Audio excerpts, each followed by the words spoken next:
There is a photograph of Einstein at his desk in Princeton, taken late in his life, where his white hair catches the afternoon light and his eyes hold something between exhaustion and wonder. The look of a man who spent decades listening for the universe to whisper its secrets. His story unfolds not in sudden bursts of genius, as legend might suggest, but in quiet hours, in solitary walks along the river, in the patient scratching of chalk against a blackboard while the world outside carried on unknowing. If these gentle narrations help ease the way toward rest, a subscription brings more of them, softly, whenever sleep feels far away. The year is 1879, in the small German city of Ulm, where a child is born who will not speak his first words for quite some time, and here, in that silence, the story begins. On the 14th of March, in the year 1879, in a modest apartment building at Bahnhofstrasse 135, in the small city of Ulm, situated within the Kingdom of Württemberg, in what was then a patchwork of German states not yet unified into the nation we know today. A child was born to Hermann Einstein and his wife Pauline, née Koch, and they named him Albert. The building itself was unremarkable, as birthplaces so often are, a 3-story structure of pale stone with tall windows looking out onto the street. And the room where the infant drew his first breaths has long since been lost to history, as the building was destroyed during the Second World War, and only a simple memorial marks the spot today. But on that quiet March day, with winter slowly releasing its grip on the Swabian countryside and the Danube flowing steadily nearby, there was nothing to suggest that this particular child, wrapped in swaddling clothes and held in his mother's arms, would one day reshape humanity's understanding of space, time, matter, and energy in ways that still ripple through our world more than a century later. Hermann Einstein, the child's father, was a man of modest ambition and gentle temperament, a businessman who had tried his hand at various commercial ventures with varying degrees of success, and who possessed that particular quality of quiet persistence that keeps a person moving forward through setbacks without bitterness or complaint. He had been born in Buschau, another small Württemberg town, and had married Pauline Koch in 1876, she being a woman of considerable intelligence and cultural refinement, the daughter of a successful grain merchant from Cannstatt,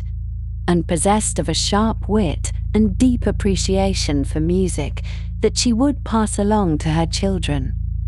Together, they formed a household that was comfortable without being wealthy,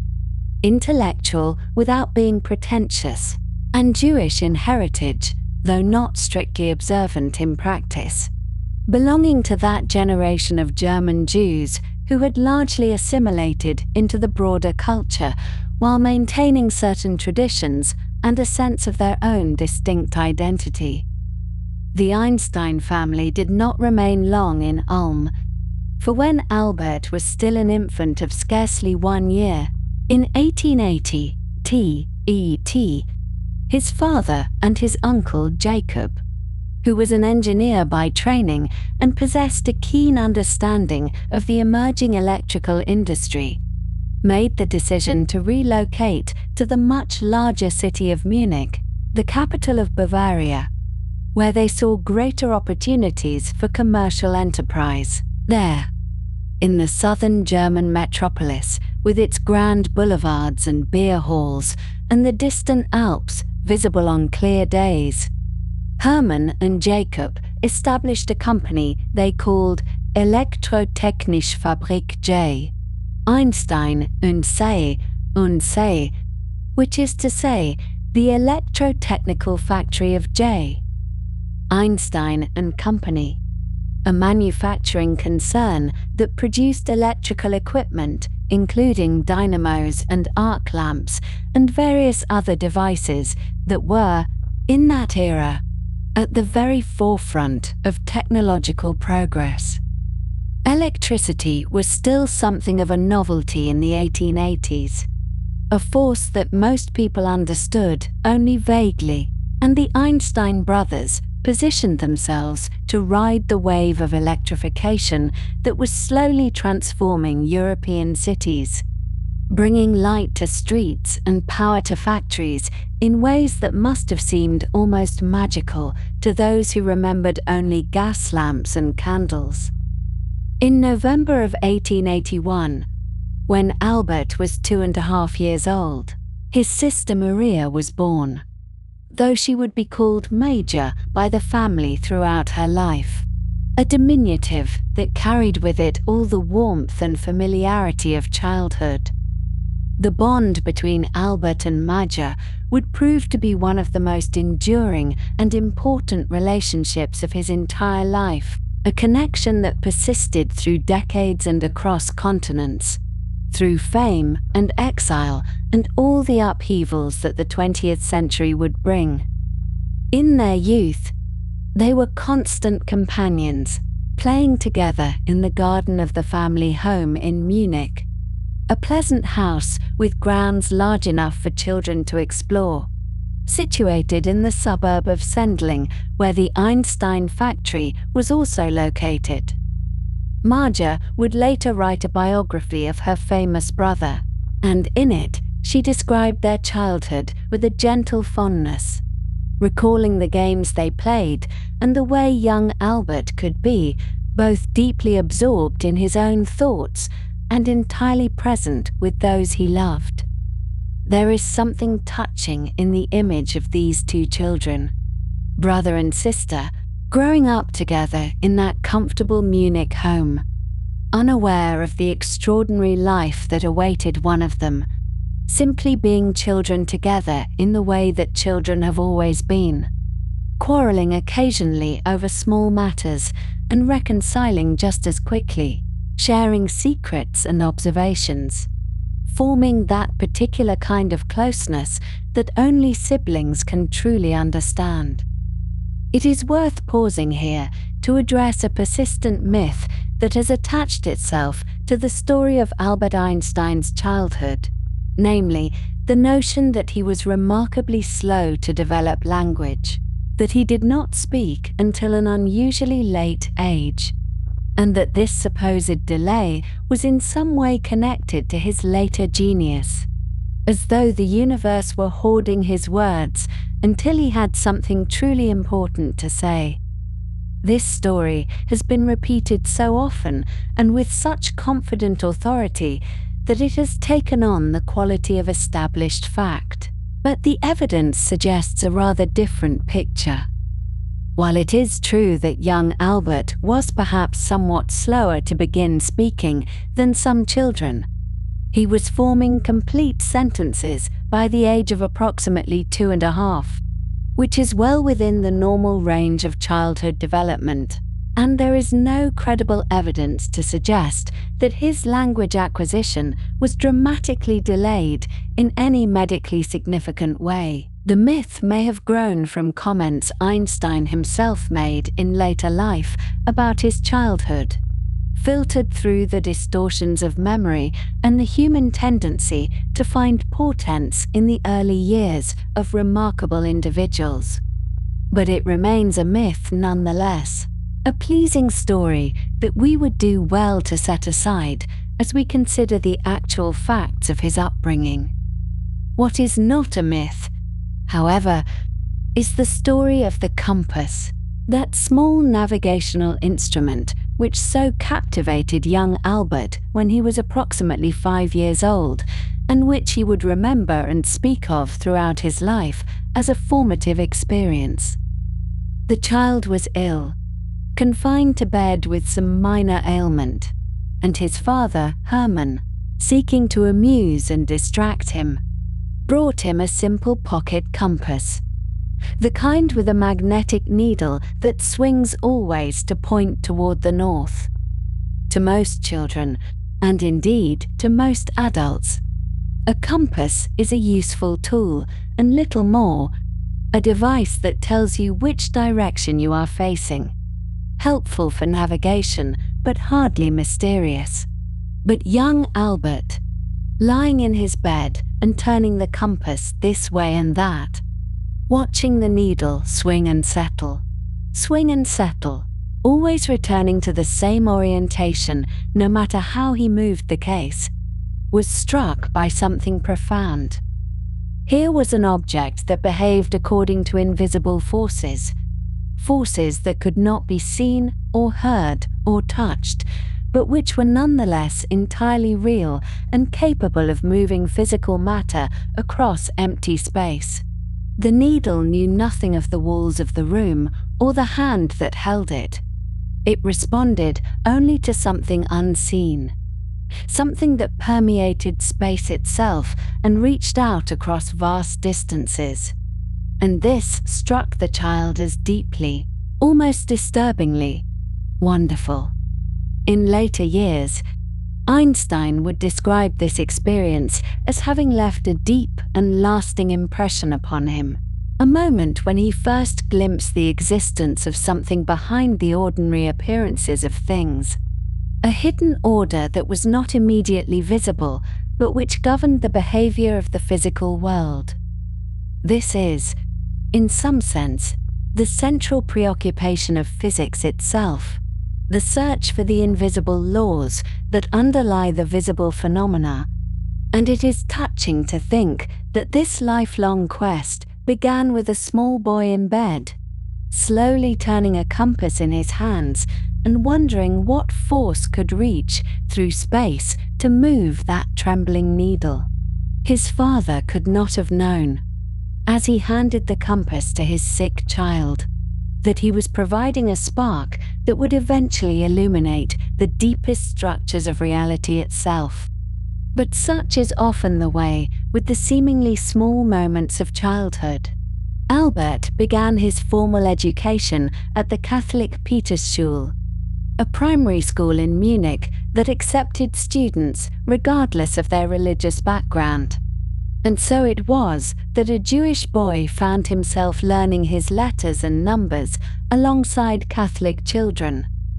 reciting lessons beneath crucifixes and receiving instruction from teachers who were thoroughly steeped in the Bavarian Catholic tradition. This circumstance was not unusual for the time and place, as the Jewish community in Munich was relatively small and well integrated, and the Einsteins, being largely secular in their outlook, saw no difficulty in sending their son to an institution that would provide a solid elementary education. Regardless of its religious character, Albert was a quiet and somewhat dreamy child, not given to boisterousness or mischief, and he seems to have moved through his primary education without particular incident, absorbing the basic skills of reading, writing, and arithmetic that would serve as the foundation for all that followed. It was also at the age of 6 that young Albert began violin lessons, an undertaking that was common enough among middle-class German families of the era and which was encouraged by his mother Pauline, herself an accomplished pianist who valued music deeply and wished to instill the same appreciation in her children. At first, the violin lessons were something of a chore for the boy, as they often are for young children who must practice scales and exercises before they can make the instrument truly sing. And there were the usual struggles with proper bowing technique and finger placement, and all the mechanical difficulties that stand between a beginner and musical expression. But gradually, as his skill increased and he began to engage with actual compositions rather than mere exercises, something changed in young Albert's relationship with music. And he discovered a profound and lasting love for the violin, and particularly for the music of Mozart, whose clarity and elegance and seeming mathematical perfection would remain dear to him throughout his entire life. In later years, Einstein would play chamber music with friends and colleagues wherever he found himself, would turn to his violin in moments of difficulty when thinking through a problem, and would describe music and physics as different expressions of the same underlying harmony, different paths toward the same truth about the structure of beauty and the beauty of structure. At the age of 9.5, Albert transitioned to the Luitpold Gymnasium, a secondary school in Munich that provided the rigorous classical education typical of German academic institutions of the period, with heavy emphasis on Latin and Greek, on grammar and memorization, on the kind of disciplined rote learning that was thought to build character and prepare young minds for the serious work of scholarship and professional life. Here, for the first time, we see signs of the tension that would characterize much of Einstein's relationship with formal education. For while he excelled in mathematics and physics, demonstrating a facility for these subjects that impressed even his teachers, he chafed against the authoritarian atmosphere and the emphasis on memorization over understanding, on obedience over inquiry, on accepting what one was told rather than asking why it should be so. The gymnasium was run along quasi-military lines, with strict discipline and unquestioning respect for authority expected at all times, and young Albert, with his independent mind and his instinctive resistance to arbitrary commands, found this environment stifling and oppressive in ways that he would remember with distaste for the rest of his life. It would be wrong to say that Einstein was a poor student or that he failed his courses, for the evidence shows clearly that he performed well in those subjects that interested him. But it is true that he did not fit comfortably into the mold that the gymnasium was designed to produce, and his teachers seem to have sensed this mismatch, occasionally expressing frustration with a student who was clearly intelligent, but who seemed somehow to be operating according to his own internal standards, rather than those of the institution. There is a kind of student who is praised for following rules, and another kind who is praised for breaking them brilliantly. And young Albert was neither of these exactly, but rather something more elusive, a student who seemed to look through his lessons to something beyond them, who was present in body, but whose mind was often elsewhere, wandering through territories that the curriculum did not acknowledge or address. Into this picture came Max Talmud, or Talmay as he would later call himself after emigrating to America, a young medical student who was poor in means but rich in intellectual curiosity, and who came to dine at the Einstein household once a week, according to a Jewish tradition of providing meals to less fortunate students. Max was approximately 10 years older than Albert, and he took an interest in the bright and curious boy, recognizing in him a kindred spirit, someone who actually wished to understand the world rather than merely to pass examinations about it. Over the course of several years, beginning when Albert was approximately 10 and continuing until Max left Munich in 1889, the medical student introduced his young protégé to a series of books that would prove transformative, opening windows onto worlds of thought that the gymnasium curriculum never acknowledged.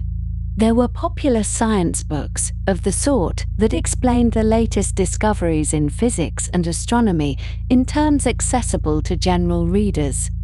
and these ignited in young Albert an awareness of just how much there was to know about the physical world. How many questions remained unanswered? How many mysteries still waited to be solved? There was the philosophy of Immanuel Kant, including the formidable critique of pure reason, which most adults find challenging and which the 12-year-old Albert approached with a seriousness that astonished his mentor. Grappling with questions about the nature of space and time and the limits of human knowledge that he would, in a sense, spend his entire life continuing to explore. And there was geometry, beautiful geometry, in the form of Euclid's Elements, that ancient masterpiece of logical reasoning which builds an entire edifice of mathematical truth from a handful of simple axioms through the rigorous application of deductive logic. Einstein would later describe this book as the Holy Geometry booklet, and the wonder he felt upon encountering it never entirely left him. The sense that here was a method of arriving at certain knowledge, a way of knowing things with absolute confidence, a demonstration that the human mind was capable of uncovering truths that were not merely opinions but necessary facts about the structure of reality. In the year 1894, the electrical equipment business that Hermann Einstein had built in Munich, with the help of his brother Jacob, began to falter in ways that could not be easily mended. The enterprise had once seemed promising enough, manufacturing dynamos and electrical devices during a time when such technologies were spreading across the cities and towns of Europe. But larger competitors with greater capital and more extensive connections had gradually taken hold of the contracts that might otherwise have sustained the smaller firm. The factory in Munich could no longer compete, and so the family made the difficult decision to close the operation and seek better fortune elsewhere, turning their attention toward Italy, where opportunities in the electrical trade were said to be more favorable for modest enterprises willing to relocate. Hermann and Pauline Einstein, along with their daughter Maya, who was then about 13 years of age, departed Munich and established themselves first in Milan and later in the nearby town of Pavia, where they would attempt to rebuild their livelihood in partnership with relatives already working in the region. The Italian venture represented a fresh beginning, a chance to start again in a warmer climate with what they hoped would be a more welcoming commercial environment. However, the family did not travel together in its entirety. Albert, who was 15 years old at the time, was left behind in Munich so that he might continue his studies at the Luitpold Gymnasium and eventually complete the requirements for his diploma, which was considered essential for any respectable future in academics or the professions. To be left alone in Munich, boarding with distant relatives while his parents and sister settled into their new life hundreds of kilometers away, was not an arrangement that suited the young Albert particularly well. The gymnasium itself had never been a source of happiness for him. He found the rigid discipline and the emphasis on rote memorization to be stifling, and the authoritarian manner of several instructors struck him as more military than educational in character. The curriculum required students to absorb and recite information in prescribed ways, and this approach ran contrary to Albert's natural inclination toward independent thinking and his preference for understanding concepts deeply rather than simply committing facts to memory. He had always been a child who asked unusual questions and who became genuinely absorbed in subjects that captured his imagination. But the formal schooling of the gymnasium seemed designed to discourage precisely that sort of intellectual curiosity. Separated from his family and increasingly unhappy with his circumstances, Albert's condition deteriorated over the following months. He became anxious and despondent, and the combination of loneliness and frustration with his studies brought him to what might be described as a state of nervous exhaustion. He found it difficult to continue attending classes with any enthusiasm, and the prospect of several more years at the gymnasium, followed by compulsory military service in the German army, weighed heavily upon him. In his distress, he sought out a sympathetic physician who was willing to provide a certificate stating that Albert was suffering from nervous complaints that required him to leave school and recuperate with his family. Armed with this documentation, Albert departed Munich in the winter of 1894 or early 1895,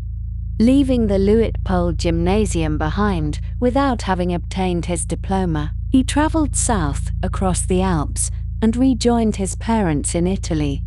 where the mild climate and the company of his family brought some measure of relief to his troubled state of mind.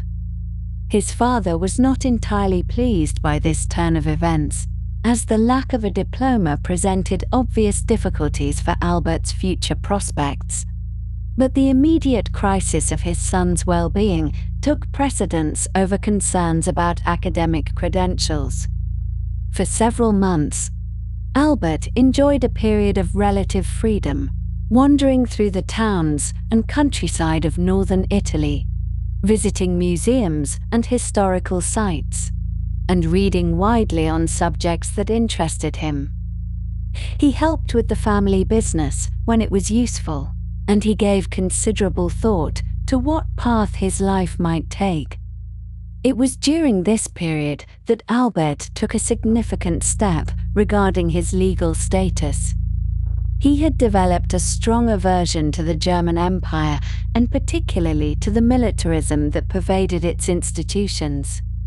The prospect of returning to Germany to perform compulsory military service was deeply unappealing to him, and so, with his father's consent,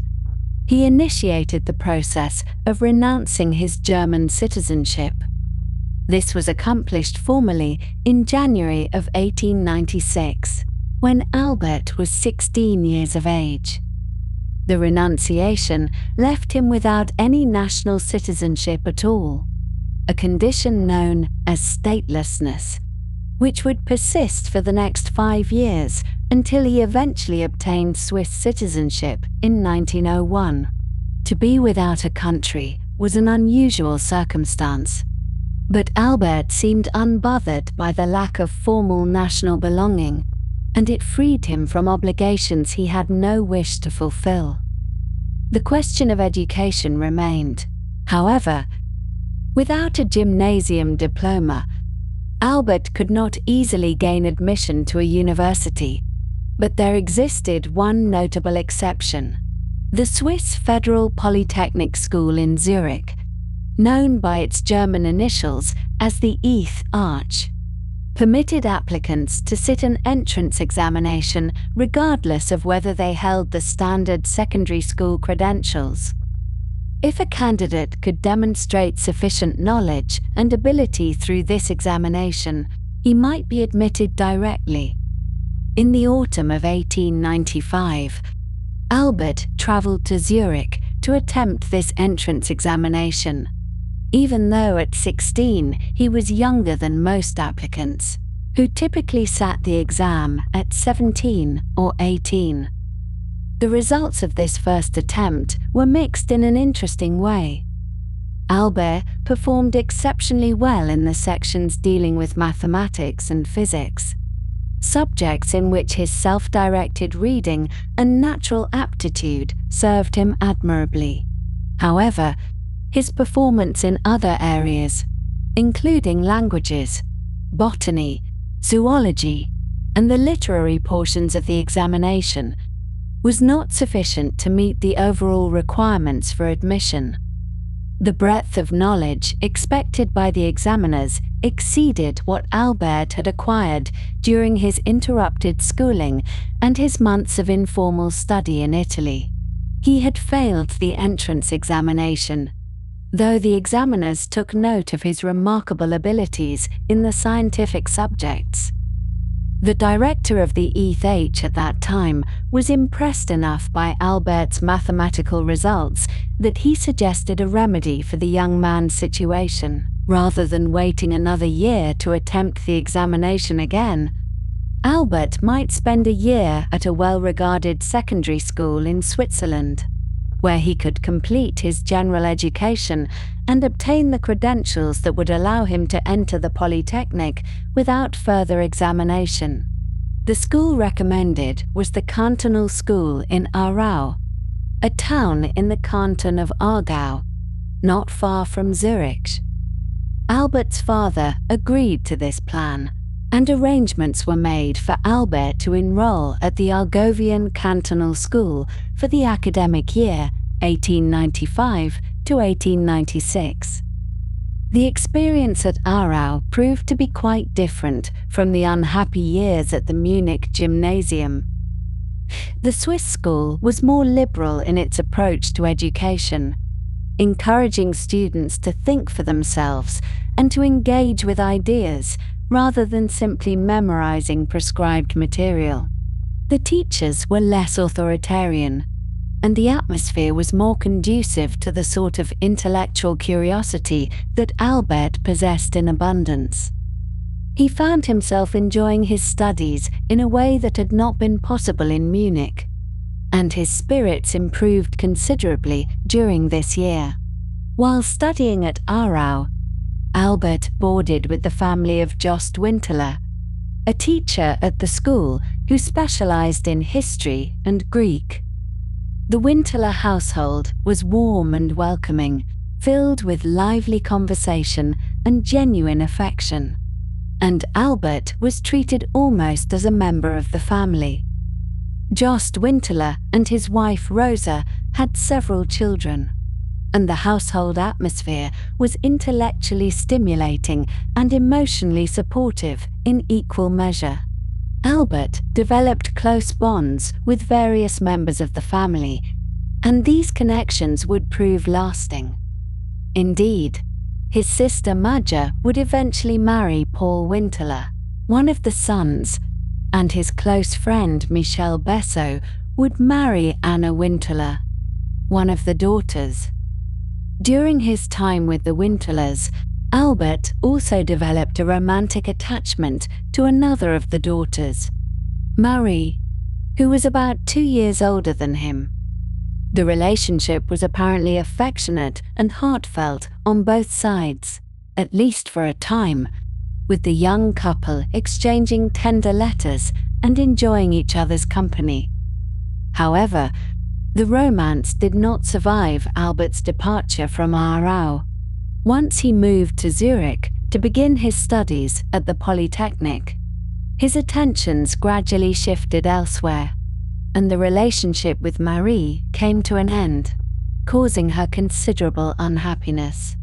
It was a youthful romance of the sort that often flourishes briefly in circumstances of close proximity and shared experience, and then fades when those circumstances change.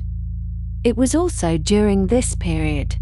when Albert was 16 years of age, that he engaged in a thought experiment that would remain with him for many years and eventually contribute to his revolutionary ideas about the nature of light and time. He imagined what it would be like to travel alongside a beam of light, racing through space at the same speed as the light itself. If one could somehow keep pace with a light wave, what would one observe? Would the light appear to be frozen in place, a stationary wave hanging motionless in space? This question troubled him because such a frozen light wave seemed physically impossible. Yet, the classical understanding of physics appeared to permit such a scenario. The paradox did not resolve itself easily. and Albert carried it with him through the following years, turning it over in his mind as he continued his studies and deepened his understanding of physics. In October of 1896, having successfully completed his year at Aarau and obtained the Swiss diploma known as the Matura, Albert enrolled at the ETH Zurich, the Swiss Federal Polytechnic, where he had previously failed the entrance examination. He was now 17 years of age and no longer required to sit the exam, as his Aarau credentials granted him direct admission. He entered the program that trained secondary school teachers in physics and mathematics, which was considered a respectable and practical path for someone with his interests and abilities. The course of study would take 4 years to complete. Among his fellow students in this program, Albert formed several significant relationships that would shape his personal and professional life in the years to come. One of his closest friends was Marcel Grossmann, a young man from a Swiss family who possessed a methodical and organized approach to his studies that contrasted rather sharply with Albert's more erratic habits. Grossmann was diligent about attending lectures, taking careful notes, and keeping his academic materials in good order. This conscientiousness would prove invaluable to Albert, whose own attendance at lectures was notably inconsistent. Albert had developed a habit of skipping classes that did not hold his interest, preferring instead to spend his time reading independently on subjects that he found more compelling. He would sit in his room or in the library, working through advanced texts in physics and mathematics, following his own curiosity rather than the prescribed curriculum. This approach had certain advantages, as it allowed him to explore ideas more deeply and to develop his own perspective on the material. But it also meant that he was often unprepared for examinations that tested knowledge of the specific content covered in lectures. It was here that Grossmann's friendship became practically essential. Before examinations, Albert would borrow Marcel's meticulous lecture notes and use them to prepare himself on the material he had neglected to learn by attending classes. Grossmann's notes were thorough and clearly organized, and they allowed Albert to fill in the gaps in his knowledge sufficiently to pass his examinations. Without this assistance from his friend, Albert might well have found himself in serious academic difficulty. The debt he owed to Grossmann was substantial, and Albert acknowledged it openly throughout his life. Another significant relationship formed during these years at the Polytechnic was with Mileva Maric, a young woman from Serbia who was studying physics in the same program. Mileva was one of only 5 women enrolled in the physics section of the Polytechnic, which made her presence notable in an environment dominated almost entirely by men. She was serious and intellectually capable, with a quiet intensity about her studies that Albert found attractive. She had overcome considerable obstacles to pursue her education, having traveled far from her homeland and family to study at one of the few institutions in Europe that admitted women to its physics program. Albert and Mileva grew close as they studied together, discussing physics and mathematics, sharing ideas, and spending time in each other's company. Their relationship deepened gradually from friendship into romance, and they began to envision a future together. Mileva was a few years older than Albert, and her path had been more difficult than his in many respects. But they found in each other a meeting of minds and a mutual affection that sustained them through the challenges of their student years. The 4 years at the Polytechnic passed with Albert pursuing his characteristic blend of independent study and selective engagement with the formal curriculum. He was brilliant when he chose to apply himself, and his understanding of physics and mathematics was genuinely profound. But his unwillingness to conform to academic expectations created friction with some of the faculty. Several professors viewed him as arrogant or lazy, unable or unwilling to appreciate that his unconventional approach to learning might coexist with genuine intellectual ability. He did not cultivate the sort of respectful relationships with his instructors that might have led to academic patronage and recommendations for future positions. In the summer of 1900, Albert completed his final examinations and received his diploma from the ETH Zurich. He had successfully finished the program that prepared him to teach physics and mathematics at the secondary school level. However, his academic performance over the 4 years had not been distinguished in the conventional sense. When the final rankings were calculated, Albert placed 4th among the 5 students who graduated from his section. This was not a position likely to attract favorable attention from potential employers or to generate enthusiastic letters of recommendation from his professors. Indeed, the lack of support from the faculty would prove to be a significant obstacle in the years immediately following his graduation. Albert had hoped to secure a position as an assistant to one of the physics professors at the ETH or at another institution, which would have allowed him to continue his studies and pursue research while earning a modest income.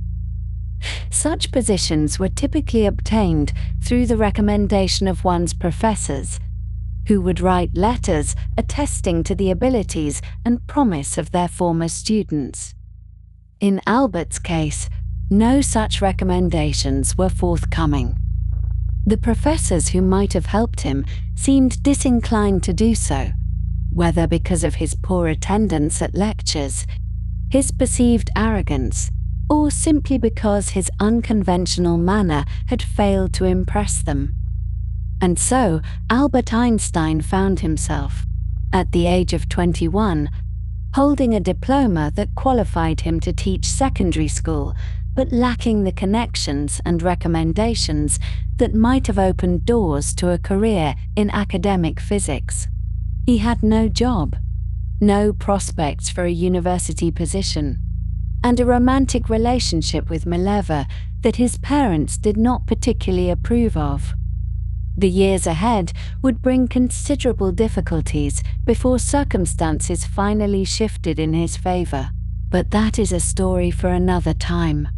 told at the same unhurried pace, in the same gentle manner, as you continue to rest and let sleep come at its own gentle pace. After completing his studies at the Polytechnic in Zurich in the year 1900, Albert Einstein found himself in a position that many young graduates will recognize, which is to say, he was educated, qualified, and yet somehow unable to secure the kind of employment he had imagined for himself. The academic world, which he had perhaps assumed would welcome him as a matter of course, proved rather more indifferent to his presence than he might have hoped, and the months that followed his graduation were marked by a quiet but persistent struggle to find his footing in the world of professional physics. He applied for various assistant positions at universities, writing letters to professors and department heads across Europe. And yet, these applications were met with silence, or with polite refusals, or sometimes with no response at all. There are several possible reasons for this difficulty, including perhaps his unconventional approach to his studies, his tendency to absent himself from lectures that failed to interest him, and the relationships he had formed, or failed to form, with certain members of the faculty who might otherwise have advocated on his behalf. Whatever the precise combination of factors, the result was the same, which was that Einstein found himself without the academic position he had expected, and in need of some other means of supporting himself. During this uncertain period, he took up work as a tutor, a common enough occupation for young men of education who find themselves between more permanent situations. In the town of Winterthur, and later in Schaffhausen, he gave private lessons in mathematics and physics, teaching the subject matter that came so naturally to him to students who required more patient explanation. This work was respectable and honest, though it was neither stable nor particularly well compensated,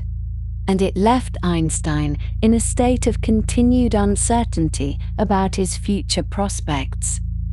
He moved from one temporary position to another, living modestly and continuing to think about the problems of physics that occupied his mind during whatever hours remained after his teaching duties were completed. Amidst this period of professional instability, there came at least one matter of official resolution, which was the granting of Swiss citizenship on the 21st of February in the year 1901. Einstein had renounced his German citizenship some years earlier, finding the militarism and nationalism of the German state disagreeable to his temperament, and he had spent the intervening years as a stateless person, which was administratively inconvenient, though not without a certain symbolic appeal to a young man who considered himself something of an independent spirit. With Swiss citizenship now secured, he was established as a legal resident of a country whose political neutrality and democratic traditions suited him rather better, and he would remain a Swiss citizen for the rest of his life, even as other nationalities were later added to his official status. The turning point in these early struggles came through the assistance of a friend, which is a circumstance that has shaped many careers and which serves as a gentle reminder that talent alone is not always sufficient without the kindness and intervention of others. Marcel Grossmann, who had been Einstein's classmate at the Polytechnic and who had generously shared his lecture notes during their student days, spoke to his father about Einstein's difficulties in finding employment. The elder Grossmann, who had connections in the Swiss civil service, was able to recommend Einstein for a position at the Swiss Patent Office in the city of Bern, and through this recommendation, Einstein was eventually offered the post of technical expert third class, a position which he took up in June of 1902. The salary was 3,500 Swiss francs per year, which was sufficient for a modest but comfortable existence, and the work itself involved examining patent applications and assessing the technical claims made by inventors who sought legal protection for their ideas. This was not the academic career Einstein had envisioned, and yet it proved to be, in its own quiet way, rather well suited to his circumstances. The work required him to analyze technical descriptions and to identify the essential physical principles underlying various inventions, which exercised his mind without exhausting it, and the hours were regular enough that he found himself with time remaining for his own scientific thinking. He would later describe these years at the Patent Office with a certain fondness, noting that the work provided him with a steady income while leaving his mind free to wander through the problems that truly interested him. It was during this period in Bern that Einstein married Mileva Maric, his former classmate from the Polytechnic, who had been the only woman in their physics program and who had shared his interest in the deep questions of physical theory. They were married on the 6th of January in 1903, in a civil ceremony attended by a small number of friends, and they established their household together in a modest apartment in the city. Their relationship had been complicated by various factors, including the disapproval of Einstein's family and the academic setbacks that Mileva had experienced in her own studies. And there was also the matter of their daughter, Liesel, who had been born in early 1902, before their marriage, while Mileva was staying with her family in Serbia. The circumstances surrounding Liesel remain somewhat obscure even now, as the historical records are incomplete and Einstein's own references to her in surviving letters are few and cryptic. It appears most likely that the child was either given up for adoption or that she died in infancy, possibly from scarlet fever, though the precise details have never been definitively established. This is one of those small mysteries that sometimes persist in the biographical record, where the evidence is insufficient to reach a firm conclusion, and where we must simply acknowledge what we do not know while recognizing the human complexity that lies behind such silences. Einstein and Mileva rarely spoke of Liesel in later years, and the matter remains a quiet and somewhat melancholy footnote to their early life together. Their son, Hans Albert, was born in May of 1904, bringing to their household the ordinary joys and responsibilities of parenthood. The family continued to live in Bern, with Einstein working at the patent office during the days and spending his evenings in study and conversation. And their circumstances were those of a respectable middle-class household, neither wealthy nor impoverished. Stable in a way that allowed for the gradual development of domestic routine. Among the most pleasant features of these years in Bern was the formation of what Einstein and his friends jokingly called the Olympia Academy, which was not an academy in any formal sense, but rather an informal discussion group that met regularly to read and debate works of philosophy and science. The founding members were Einstein himself, Maurice Solovine, who was a Romanian philosophy student, and Konrad Habicht, who was studying mathematics. They would gather in Einstein's apartment in the evenings, after the day's work was done, and they would read aloud from various texts that interested them, pausing frequently to discuss and argue over the ideas they encountered. The reading list of this little group was ambitious and wide-ranging, including works by David Hume and Ernst Mach,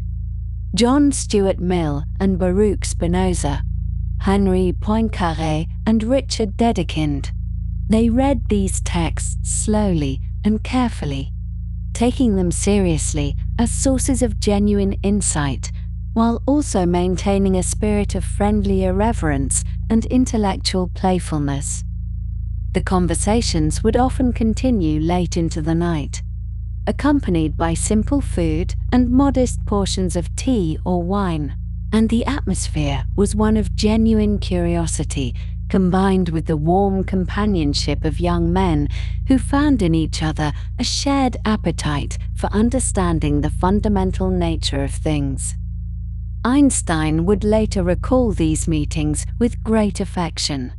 describing them as a source of intellectual stimulation and personal happiness during a period when his formal position in the scientific world was still quite humble. And it was from this humble position, working as a patent clerk by day and thinking about physics in his spare hours, that Einstein produced what is now remembered as his Annus Mirabilis, his miracle year of 1905.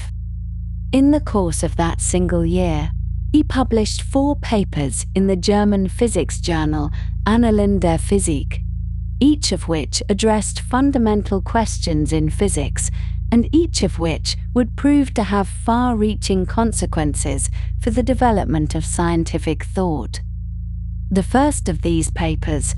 completed in March, concerned the photoelectric effect, which is the phenomenon whereby light striking a metal surface can cause the emission of electrons. The behavior of this effect had proven difficult to explain using the classical wave theory of light, and Einstein proposed a radical solution, suggesting that light itself might be understood as consisting of discrete packets of energy, which he called light quanta, and which are now known as photons. This proposal built upon earlier work by Max Planck concerning the quantization of energy, but it extended the idea in a bold and unexpected direction, and it would eventually earn Einstein the Nobel Prize in Physics, though that recognition would not come until many years later. The second paper, completed in May, addressed the phenomenon of Brownian motion, which is the seemingly random movement of small particles suspended in a fluid. This erratic motion had been observed since the early 19th century, but its cause remained uncertain, and Einstein provided a theoretical explanation based on the idea that the particles were being buffeted by the invisible molecules of the surrounding fluid. His analysis provided both a theoretical framework for understanding the motion and a method for calculating the size of molecules, thereby offering strong indirect evidence for the atomic theory of matter at a time when some scientists still harbored doubts about whether atoms were real physical entities or merely convenient theoretical constructs. The third paper, completed in June, presented what is now known as the special theory of relativity, a comprehensive reconsideration of the fundamental concepts of space and time. Einstein began from two basic postulates, the first being that the laws of physics should take the same form for all observers moving at constant velocities relative to one another, and the second being that the speed of light in a vacuum is constant for all such observers, regardless of their relative motion. From these two simple premises, pursued with careful logical consistency, Einstein derived a series of remarkable conclusions, including the relativity of simultaneity, the contraction of lengths, and the dilation of time for objects in motion, and the ultimate impossibility of any material object exceeding the speed of light. The fourth paper, completed in September,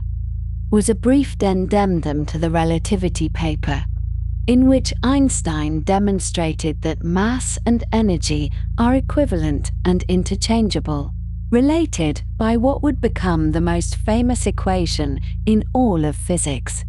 the expression E equals mc squared,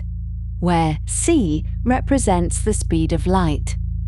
This equivalence implied that even small amounts of mass contain enormous quantities of energy, a conclusion whose practical implications would not become fully apparent until several decades later. Also, in this remarkable year, Einstein completed his doctoral dissertation, a theoretical study of molecular dimensions, which was accepted by the University of Zurich under the supervision of Professor Alfred Kleiner. The dissertation was a more conventional piece of academic work than the revolutionary papers published alongside it,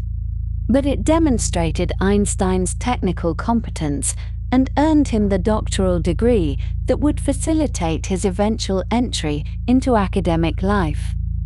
Despite the extraordinary nature of the work he had produced, Einstein did not immediately leave his position at the patent office. The scientific community took some time to fully appreciate the significance of his contributions, and Einstein himself was content to continue in his steady employment while his ideas gradually gained recognition. He was promoted to technical expert second class in 1906, reflecting solid performance in his official duties, and he remained in Bern for several more years, continuing to publish papers and to develop his ideas, while also fulfilling his responsibilities as a husband and father. A second son, Eduard,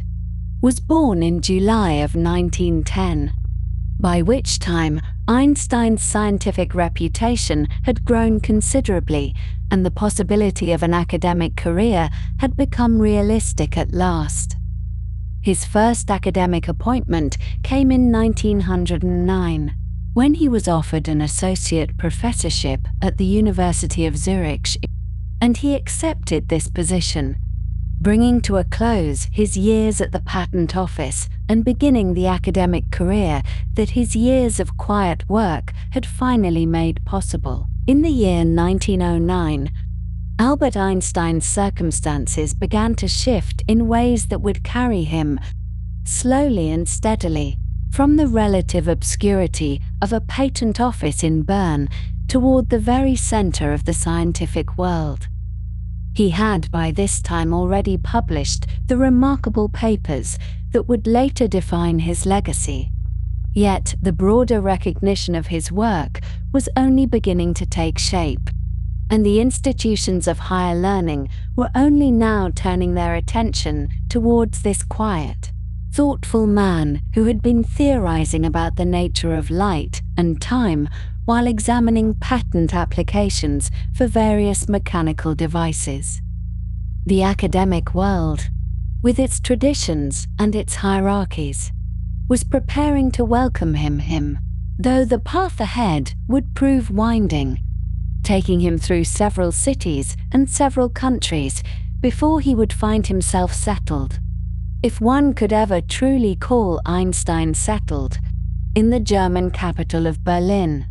The first of these academic appointments came in the spring of 1909, when Einstein was offered an associate professorship at the University of Zurich, a position he accepted with a sense of quiet satisfaction, for it represented a kind of homecoming to the city where he had spent his student years, walking the same streets he had once walked as a young man, full of questions about the universe. He remained in Zurich for a time, teaching and continuing his research, but the academic world was in motion around him, and other institutions were beginning to take notice of this theoretical physicist whose ideas were so unusual, so far-reaching in their implications. And so it was that in 1911, Einstein received an offer to become a full professor at the Karl Ferdinand University in Prague, a position of considerable prestige in the old Austro-Hungarian Empire. And after some deliberation, he accepted this new appointment, preparing to move his family once more to yet another city, yet another country, in pursuit of the work that consumed his thoughts. The process of accepting the professorship in Prague involved certain bureaucratic requirements that were characteristic of the empire at that time, and one of these requirements concerned the matter of religious affiliation, for the authorities wished to know, as they wished to know about all civil servants and professors, to which faith the applicant belonged. Einstein, who had largely set aside the religious observances of his childhood and who held no particular attachment to organized religion in his adult life, nevertheless found himself obliged to provide an answer, and so he listed his affiliation as Mosaic, which was the formal term used in those days to indicate membership in the Jewish faith. It was a small administrative detail, a line in a form, and yet it serves as a quiet reminder of the complexities of identity and belonging that would follow Einstein throughout his life, taking on ever greater significance in the decades to come, though for now it was simply a matter of completing the necessary paperwork so that he might take up his new position and continue his investigations into the fundamental nature of physical reality. Prague was a beautiful city, ancient and atmospheric, with its spires and its bridges and its winding streets, and Einstein spent his time there in the manner one might expect, teaching his students, engaging with his colleagues, and thinking, always thinking, about the problems that had occupied his mind for years. He was still working on the ideas that would eventually become his general theory of relativity, the grand extension of his earlier special theory, which sought to explain not merely the behavior of objects moving at constant speeds, but also the nature of gravity itself and the very geometry of space and time. This was an enormously ambitious undertaking, and Einstein knew that he would need mathematical tools of considerable sophistication to bring his physical intuitions into proper form, tools that lay somewhat beyond his own training as a physicist rather than a mathematician. It was during this period that Einstein renewed his acquaintance with an old friend from his student days, a man named Marcel Grossmann, who had been his classmate at the Swiss Federal Polytechnic,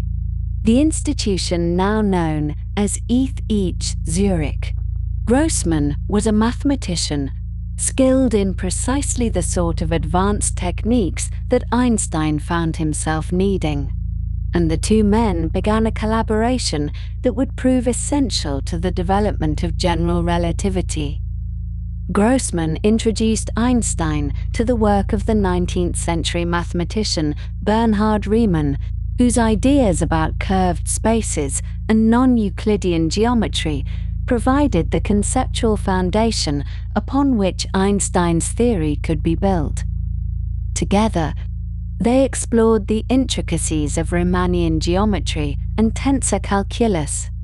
the mathematical language that would allow Einstein to express his physical ideas with the precision and generality they required. It was painstaking work, demanding both physical insight and mathematical rigor, and the collaboration between Einstein and Grossmann would continue for some years, even as Einstein moved from one institution to another. In 1912, Einstein returned to Zurich, this time as a full professor at his alma mater, the ETH, where he had once struggled as a student, where he had once been told that he showed no promise, where he had nevertheless managed to learn enough physics and mathematics to begin his transformation of our understanding of the universe. It was a kind of vindication, perhaps, though Einstein seemed little concerned with such matters, focused as he was on the work itself, on the equations that refused to behave as he wished, on the physical principles that he sensed but could not yet fully articulate. He continued his collaboration with Grossmann, continued his teaching, continued his thinking, and all the while, the reputation of his earlier work was spreading through the scientific community, drawing the attention of institutions even more prestigious than those he had already known. In 1914, Einstein received an extraordinary offer from Berlin, the capital of the German Empire and one of the great centers of scientific research in the world. The offer involved not one position, but three, a triple appointment of remarkable generosity and flexibility. He was to become a professor at the University of Berlin, which would later be known as Humboldt University, and at the same time he was to serve as the director of a new institution called the Kaiser Wilhelm Institute for Physics, which was being established specifically to support advanced research in the physical sciences. Additionally, he was to be granted membership in the Prussian Academy of Sciences, one of the oldest and most distinguished learned societies in Europe.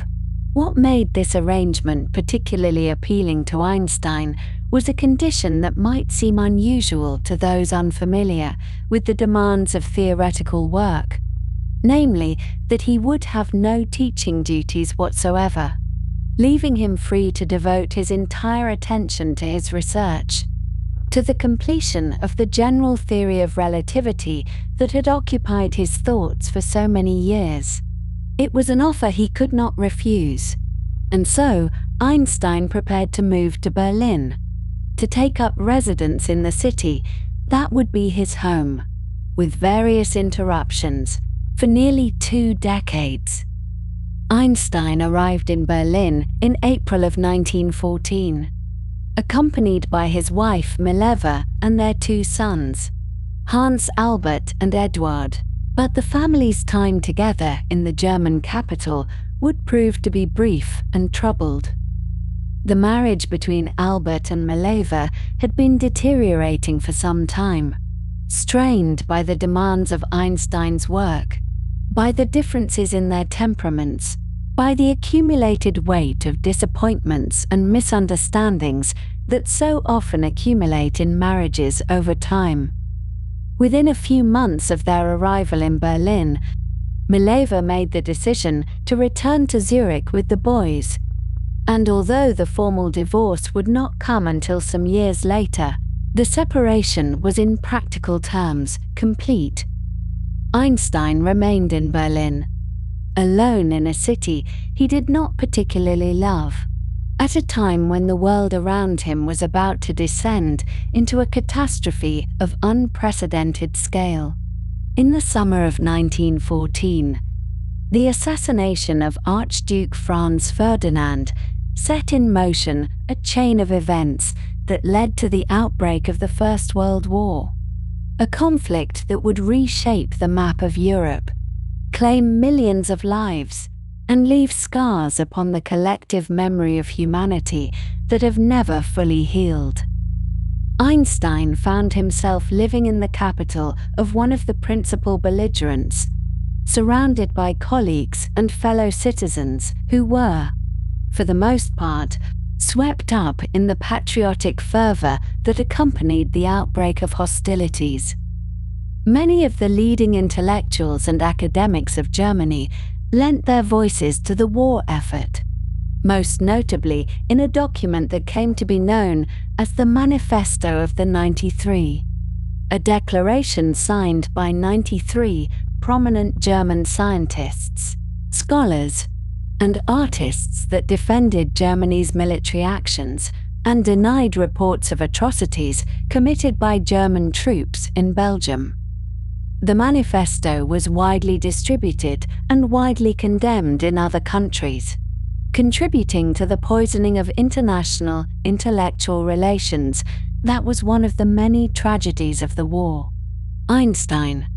however, refused to add his name to this document and indeed took the unusual step, unusual for a German academic at that time, of publicly opposing the war. In October of 1914,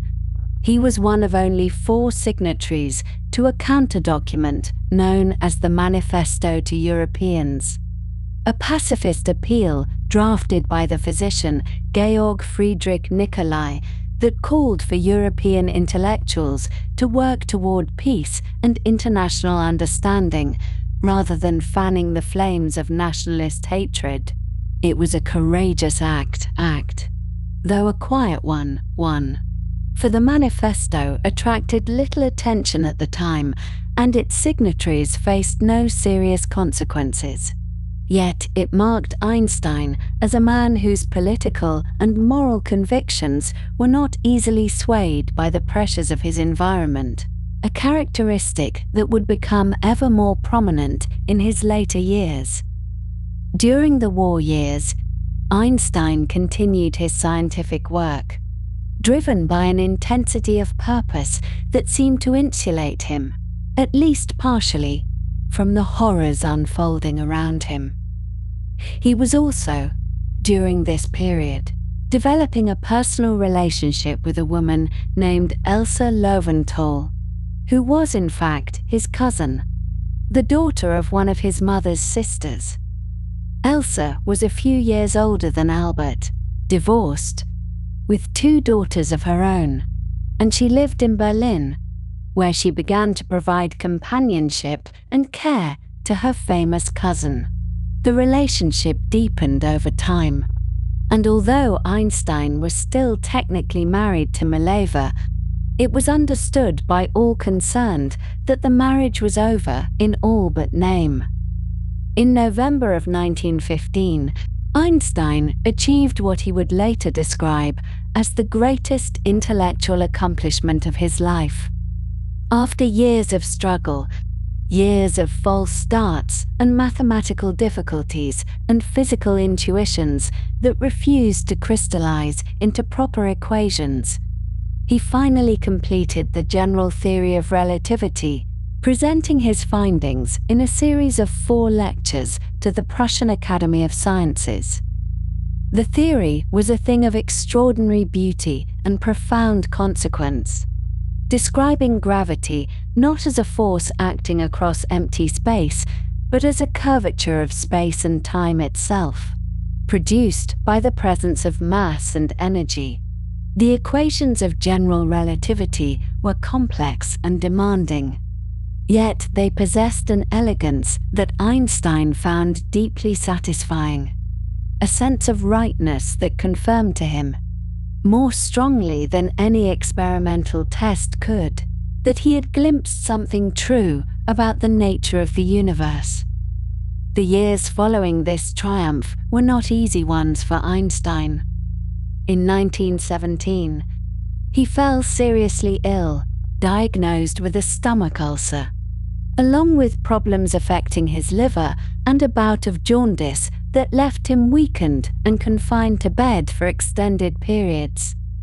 It was Elsa who nursed him through this difficult time, caring for him with a devotion that strengthened the bond between them and pointed clearly toward the future they would share. Einstein recovered slowly, his health never quite returning to what it had been. But he was able to resume his work, his correspondence, his engagement with the scientific questions that continued to occupy his mind. In February of 1919, the divorce from Mileva was finally formalized, and as part of the settlement, Einstein made an unusual promise. He agreed that when he won the Nobel Prize, as both he and Mileva apparently believed, he eventually would, the prize money would be given to her. It was a remarkable gesture, reflecting perhaps a sense of obligation for the years she had supported him, the sacrifices she had made, the contributions to his early work that have remained a matter of historical debate. A few months later, on the 2nd of June, 1919, Albert Einstein and Elsa Löwenthal were married in Berlin, beginning a partnership that would last until her death some 16 years later. The autumn of 1919 brought an event that would transform Einstein from a figure known mainly within scientific circles into a global celebrity,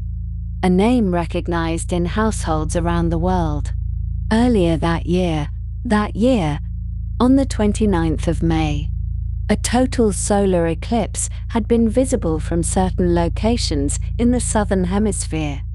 and the British astronomer Arthur Eddington had organized expeditions to observe it from the island of Príncipe, off the west coast of Africa, and from the town of Sobral in Brazil. The purpose of these expeditions was to test one of the predictions of Einstein's general theory of relativity, namely that light from distant stars would be bent as it passed close to the Sun, deflected by the curvature of space produced by the Sun's mass. If the theory was correct, stars near the edge of the sun during an eclipse would appear to be in slightly different positions than they occupied when the sun was elsewhere in the sky. The observations were made, the photographic plates were analyzed, and the results announced to the world on the 6th of November, 1919, at a joint meeting of the Royal Society and the Royal Astronomical Society in London, confirmed Einstein's predictions. The measured deflection of starlight agreed with the values calculated from general relativity, and the theory that Einstein had developed in his study in Berlin was now supported by evidence gathered on a small island in the Gulf of Guinea and in a small town in northeastern Brazil. The announcement made headlines around the world, and Albert Einstein, the quiet theoretical physicist who preferred solitude and contemplation to public attention, found himself suddenly famous, his name on everyone's lips, his face in every newspaper, his ideas discussed by people who could not begin to understand the mathematics behind them, but who sensed, correctly, that something important had happened, that someone had revealed a new truth about the universe in which we all live. In the month of November, in the year 1919, something rather quiet and extraordinary happened in the pages of a London newspaper, and it would change, in its own gentle way, the life of a man who had been working steadily in Berlin, thinking about light and gravity and the strange curvature of space. The Times of London printed a headline that read, "Revolution in Science, New Theory of the Universe, Newtonian Ideas, Overthrown." And though such words might sound rather dramatic when placed together like that, the effect on the reading public was one of slow and dawning wonder,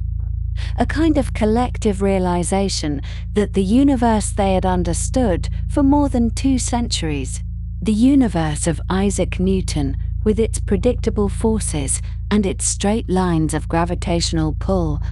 had been gently, mathematically, and quite thoroughly reimagined by a physicist named Albert Einstein. The observations that prompted this headline had been made during a solar eclipse earlier that year, when British astronomers, led by Arthur Eddington, travelled to distant locations to photograph stars near the edge of the sun, and found that the light from those stars had bent, had curved around the massive body of the sun, in precisely the amount that Einstein's general theory of relativity had predicted. It was a confirmation, quiet in its scientific methodology, but loud in its implications. And it made Einstein, almost overnight, the most famous scientist in the world. Fame of this sort is a peculiar thing, and it settled upon Einstein like a weather pattern he had not anticipated and could not entirely control. He received letters by the hundreds, then by the thousands, from admirers and critics and curious strangers who wanted to understand what it meant that space could curve, that time could stretch, that gravity was not a force pulling objects together, but rather a kind of bending of the fabric of the universe itself. He gave interviews and sat for photographs and found himself recognized on streets and in railway stations. His distinctive appearance, the wild hair and the thoughtful eyes and the slightly rumpled clothing, becoming something of a symbol for scientific genius in the public imagination. And yet, through all of this, he continued his work, continued his teaching, continued his long walks and his longer thoughts about the nature of reality. In April of 1921, Einstein made his first visit to the United States, traveling aboard a ship across the Atlantic in the company of Chaim Weizmann, who was a chemist and a prominent figure in the Zionist movement. The purpose of this journey was not primarily scientific, though Einstein did deliver lectures and meet with American physicists during his stay. Rather,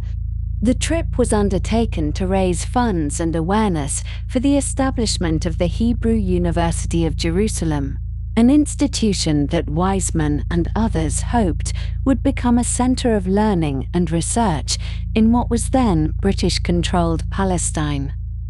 Einstein, though not a religious man in any traditional sense,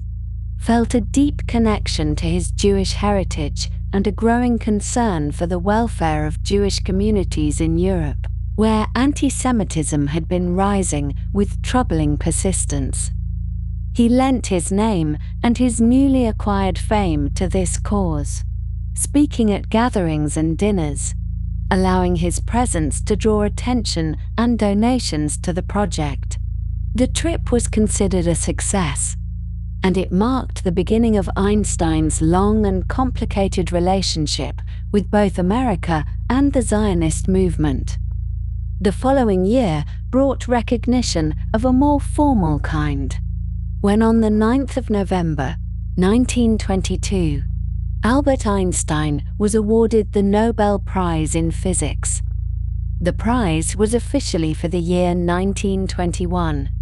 as the committee had declined to make an award the previous year, and it was given specifically for his discovery of the law of the photoelectric effect, that elegant explanation of how light, when it strikes certain metals,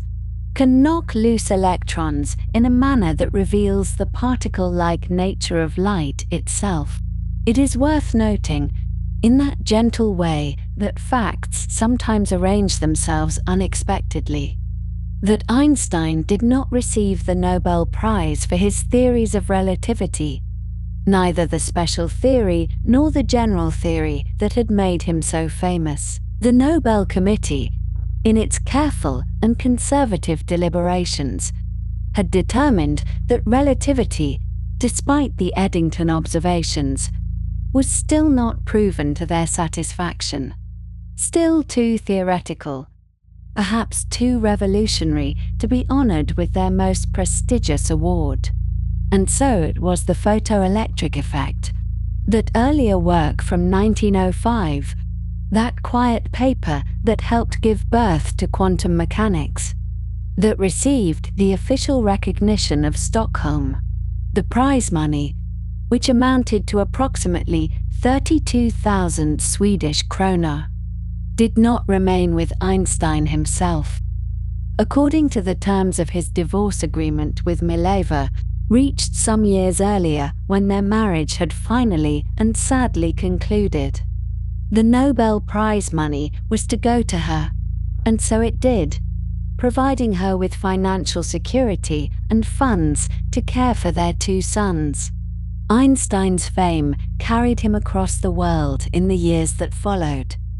and he traveled extensively, bringing his ideas and his gentle curiosity to distant places. In late 1922, he embarked upon a 6-week lecture tour of Japan, a journey that took him far from the familiar streets of Berlin and into a culture that fascinated him with its beauty and its traditions. He delivered lectures in Tokyo and other cities,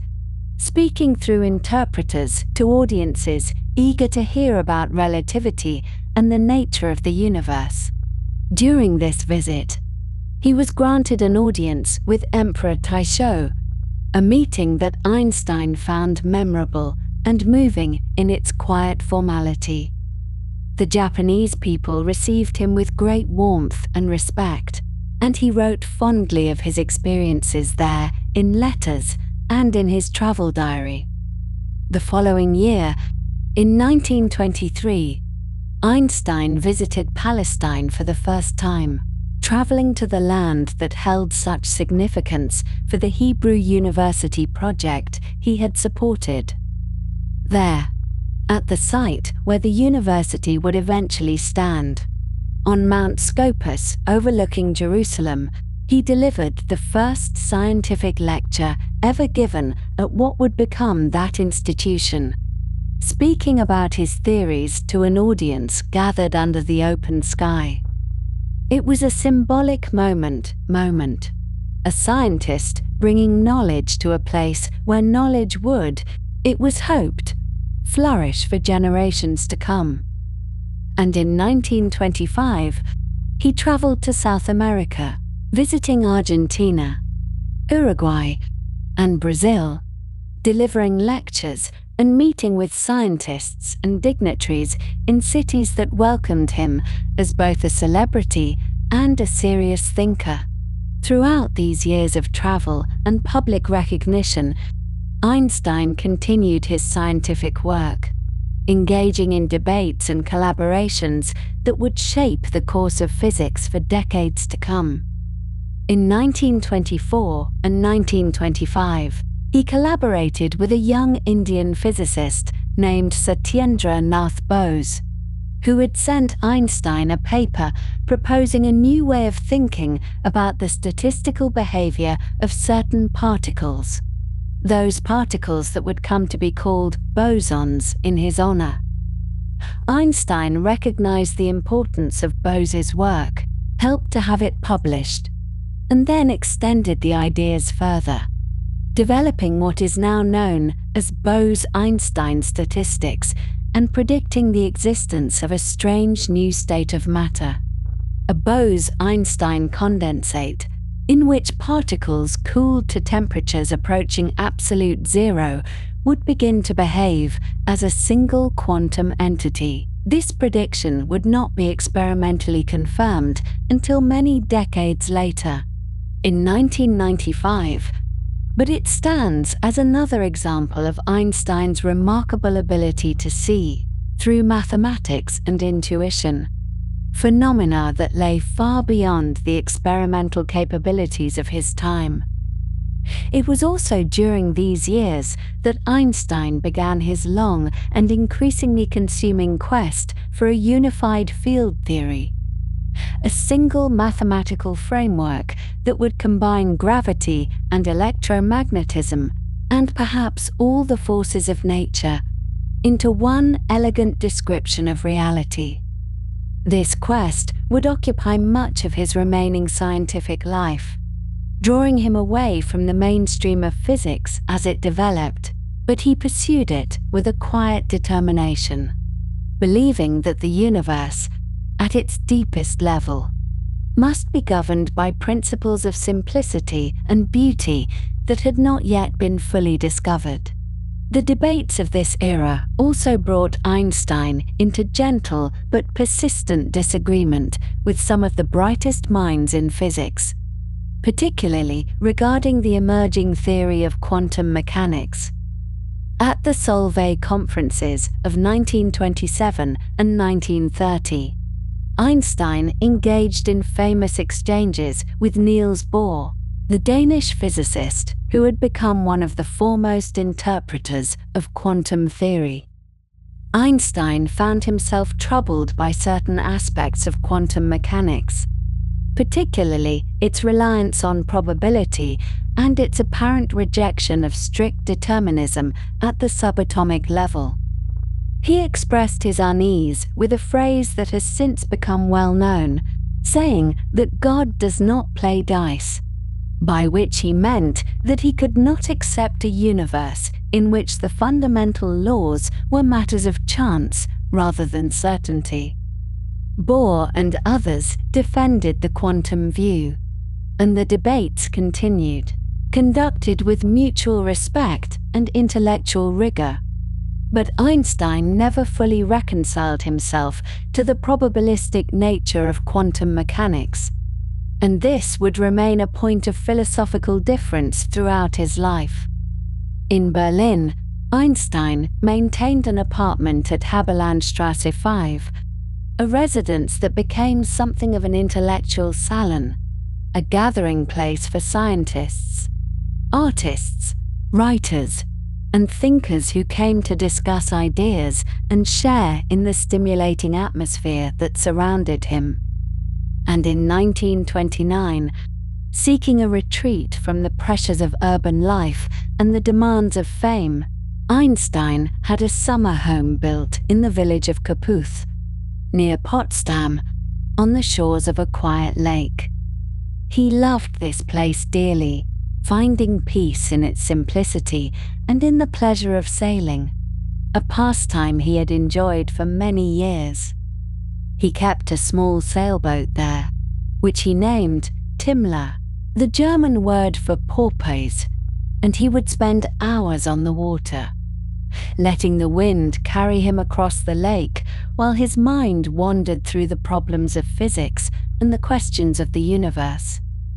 But the world beyond Kaputhe was changing, and changing in ways that would soon make such peaceful days impossible. On the 30th of January, 1933, Adolf Hitler was appointed Chancellor of Germany, and the political situation, which had been growing darker for some time, took a decisive and terrible turn. Einstein, as it happened, was not in Germany when this occurred. He was in Pasadena, California, at the California Institute of Technology, where he had been spending part of each winter as a visiting professor. When the news reached him, he understood, with a clarity that came from both observation and instinct, that he could not safely return to his homeland. The Nazi regime had already begun its campaign against Jewish citizens, and Einstein, as perhaps the most famous Jew in the world, knew that he would be a target. He never set foot in Germany again. In March of 1933, he formally renounced his German citizenship, the second time he had done so, having also renounced it as a young man many years before. He resigned from the Prussian Academy of Sciences, the institution that had welcomed him so warmly nearly 2 decades earlier, severing his official ties with the country that had been his home and his workplace for so long. The Gestapo raided his beloved home in Kaputhe, searching for weapons or evidence of subversion and finding, of course, nothing of the sort. His property was confiscated, his bank accounts frozen, his books marked for burning in the bonfires that the Nazis lit to destroy ideas they found threatening. For a time, Einstein stayed in Belgium, living quietly and under the protection of police who guarded him against assassination threats.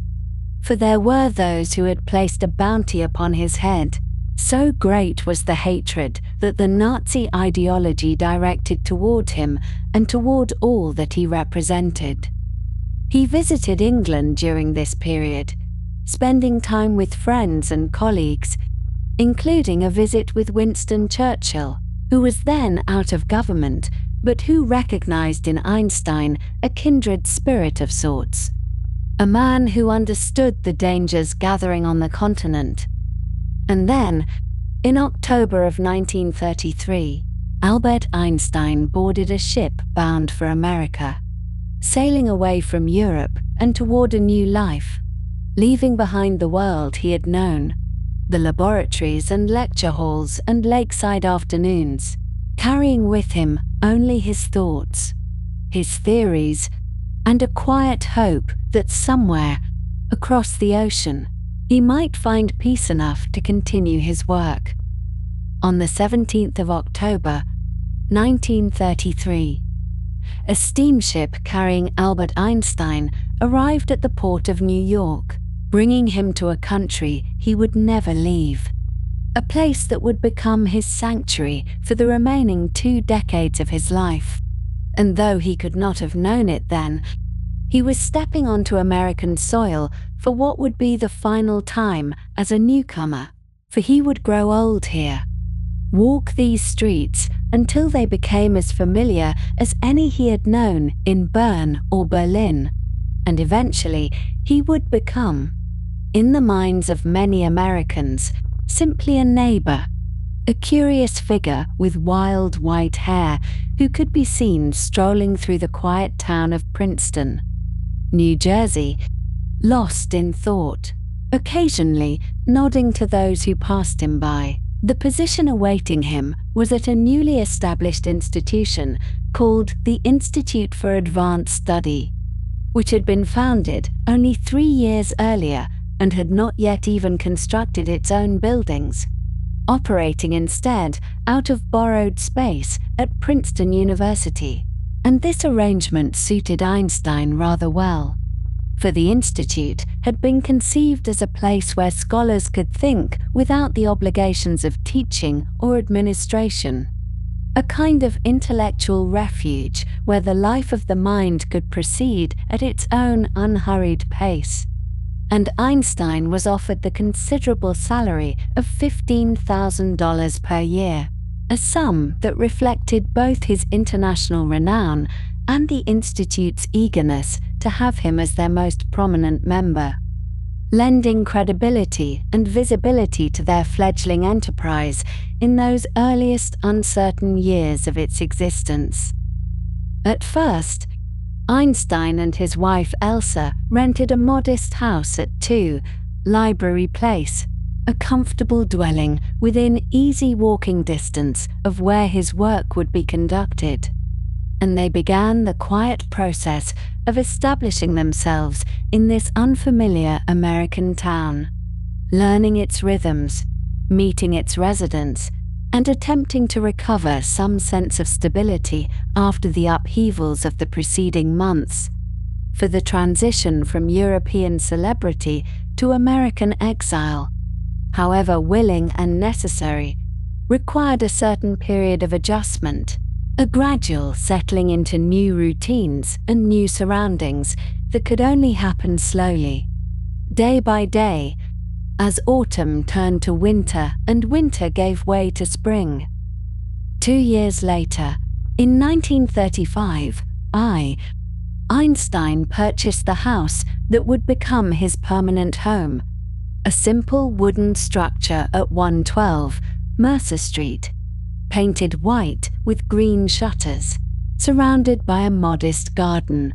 and possessing no particular architectural distinction that would suggest a great mind resided within. And this was precisely how Einstein preferred it, for he had little interest in display or ostentation, caring nothing for the trappings of fame that might have tempted another person of his stature. And the house on Mercer Street would remain his address for the next 20 years, the place where he would read and think and work, where he would receive visitors and write letters, where he would grow old and eventually draw his final breath. And it stands there still, largely unchanged, a modest monument to a man who needed very little in the way of material comfort.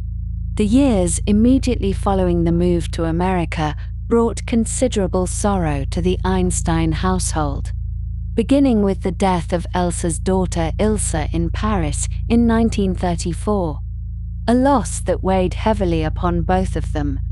for Ilse had been a warm presence in their lives, and her passing at a relatively young age cast a shadow over their attempts to build a new life in their new country. And then, on the 20th of December,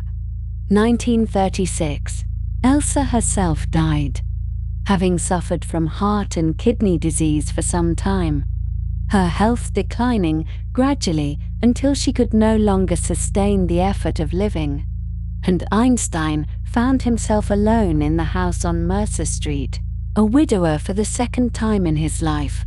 the rooms suddenly too quiet, the evenings too long, the absence of her companionship, a void that could not easily be filled. In the years that followed Elsa's death, the household on Mercer Street gradually reconstituted itself with a small family of sorts, not bound by traditional ties of blood or marriage, but by affection and circumstance and the practical necessities of daily life. For in 1939, Einstein's sister Marja arrived from Europe, fleeing the same darkness that had driven her brother to leave years before, and she moved into the house on Mercer Street, providing Einstein with a connection to his childhood, to the shared memories of their youth in Munich and Milan. And she would remain with him until a stroke incapacitated her, and Einstein would read to her each evening as she lay in her illness, a gentle ritual of brotherly devotion. Also residing in the house was Helen Ducas, who had served as Einstein's secretary since 1928 and who had accompanied him to America, managing his correspondence, protecting his privacy, and keeping the household running with quiet efficiency. And she would remain faithful to this role for the rest of his life and indeed beyond, becoming after his death a guardian of his papers and his legacy. Elsa's surviving daughter, Margot,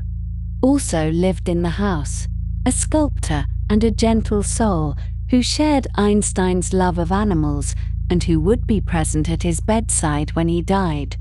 And together, these women formed a protective circle around the aging physicist,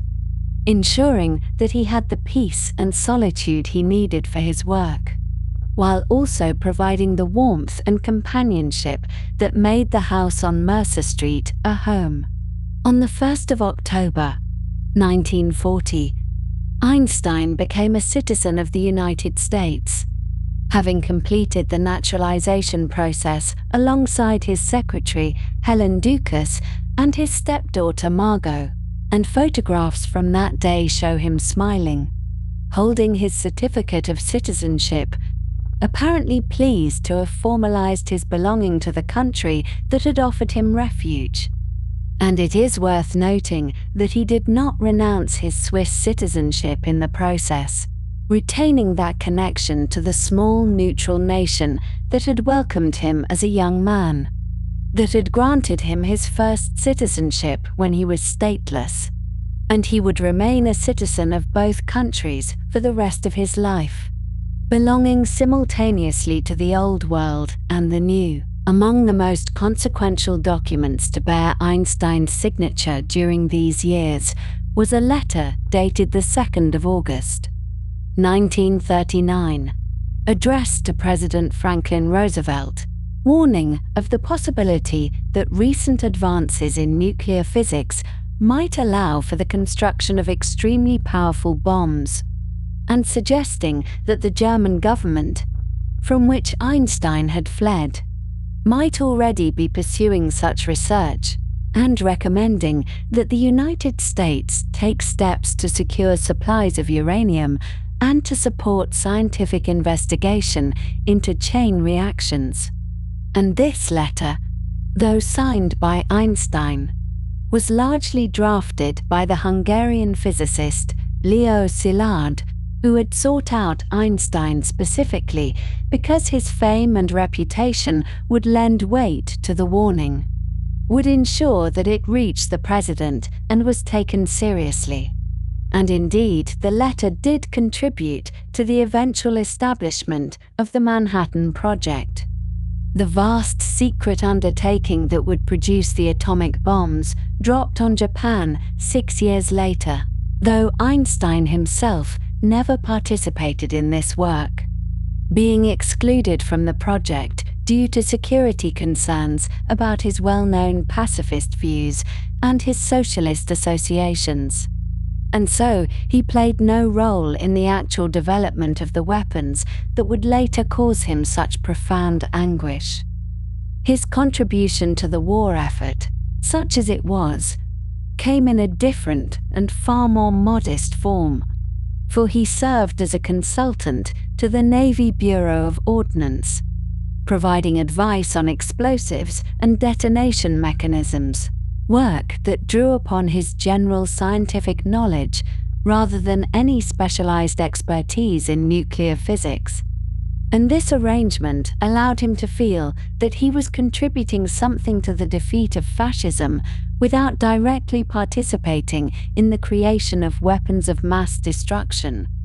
and he was paid a per diem for this consulting work, and he performed it conscientiously, though it was never central to his concerns or his sense of purpose. Throughout these years, Einstein continued to pursue the goal that had occupied him for decades: the search for a unified field theory that would bring together electromagnetism and gravitation, and perhaps other forces as well, into a single coherent mathematical framework. And in this work, he was assisted by various younger physicists who came to Princeton to collaborate with him, including Peter Bergman and Beneish Hoffman, both of whom would later write about their experiences working alongside the great man, describing his methods, his persistence, his willingness to try approach after approach, even when none seemed to succeed, and though this work never reached its goal, never produced the elegant unifying equations that Einstein sought. It remained his primary intellectual occupation, the puzzle to which he returned day after day, year after year, undeterred by the lack of progress, perhaps sustained by the belief that the universe must ultimately be comprehensible, must ultimately yield its secrets to those patient enough to seek them. Among the friendships that sustained Einstein during his Princeton years, one of the most notable was his companionship with Kurt Gödel, the Austrian logician who had joined the Institute for Advanced Study and who had demonstrated, in his famous incompleteness theorems, certain fundamental limitations on what could be proven within mathematical systems. And despite the apparent differences in their temperaments, Gödel being reclusive and prone to paranoid anxieties, while Einstein was more sociable and emotionally stable, the two men developed a deep affection for one another, taking daily walks together from their homes to the institute and back, speaking in German about physics and philosophy and mathematics. And these walks became a cherished ritual for both of them, a fixed point in their days. And Einstein once remarked that in his later years he came to the Institute mainly for the privilege of walking home with Gödel. Einstein also developed a close friendship with the economist Otto Nathan,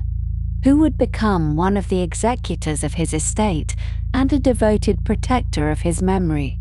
Einstein's sons had followed very different paths in life, and their father's relationship with each of them reflected these differences. For Hans Albert, the elder son, had become a professor of engineering at the University of California at Berkeley, achieving his own measure of professional success and establishing his own family in America. And though the relationship between father and son had not always been easy,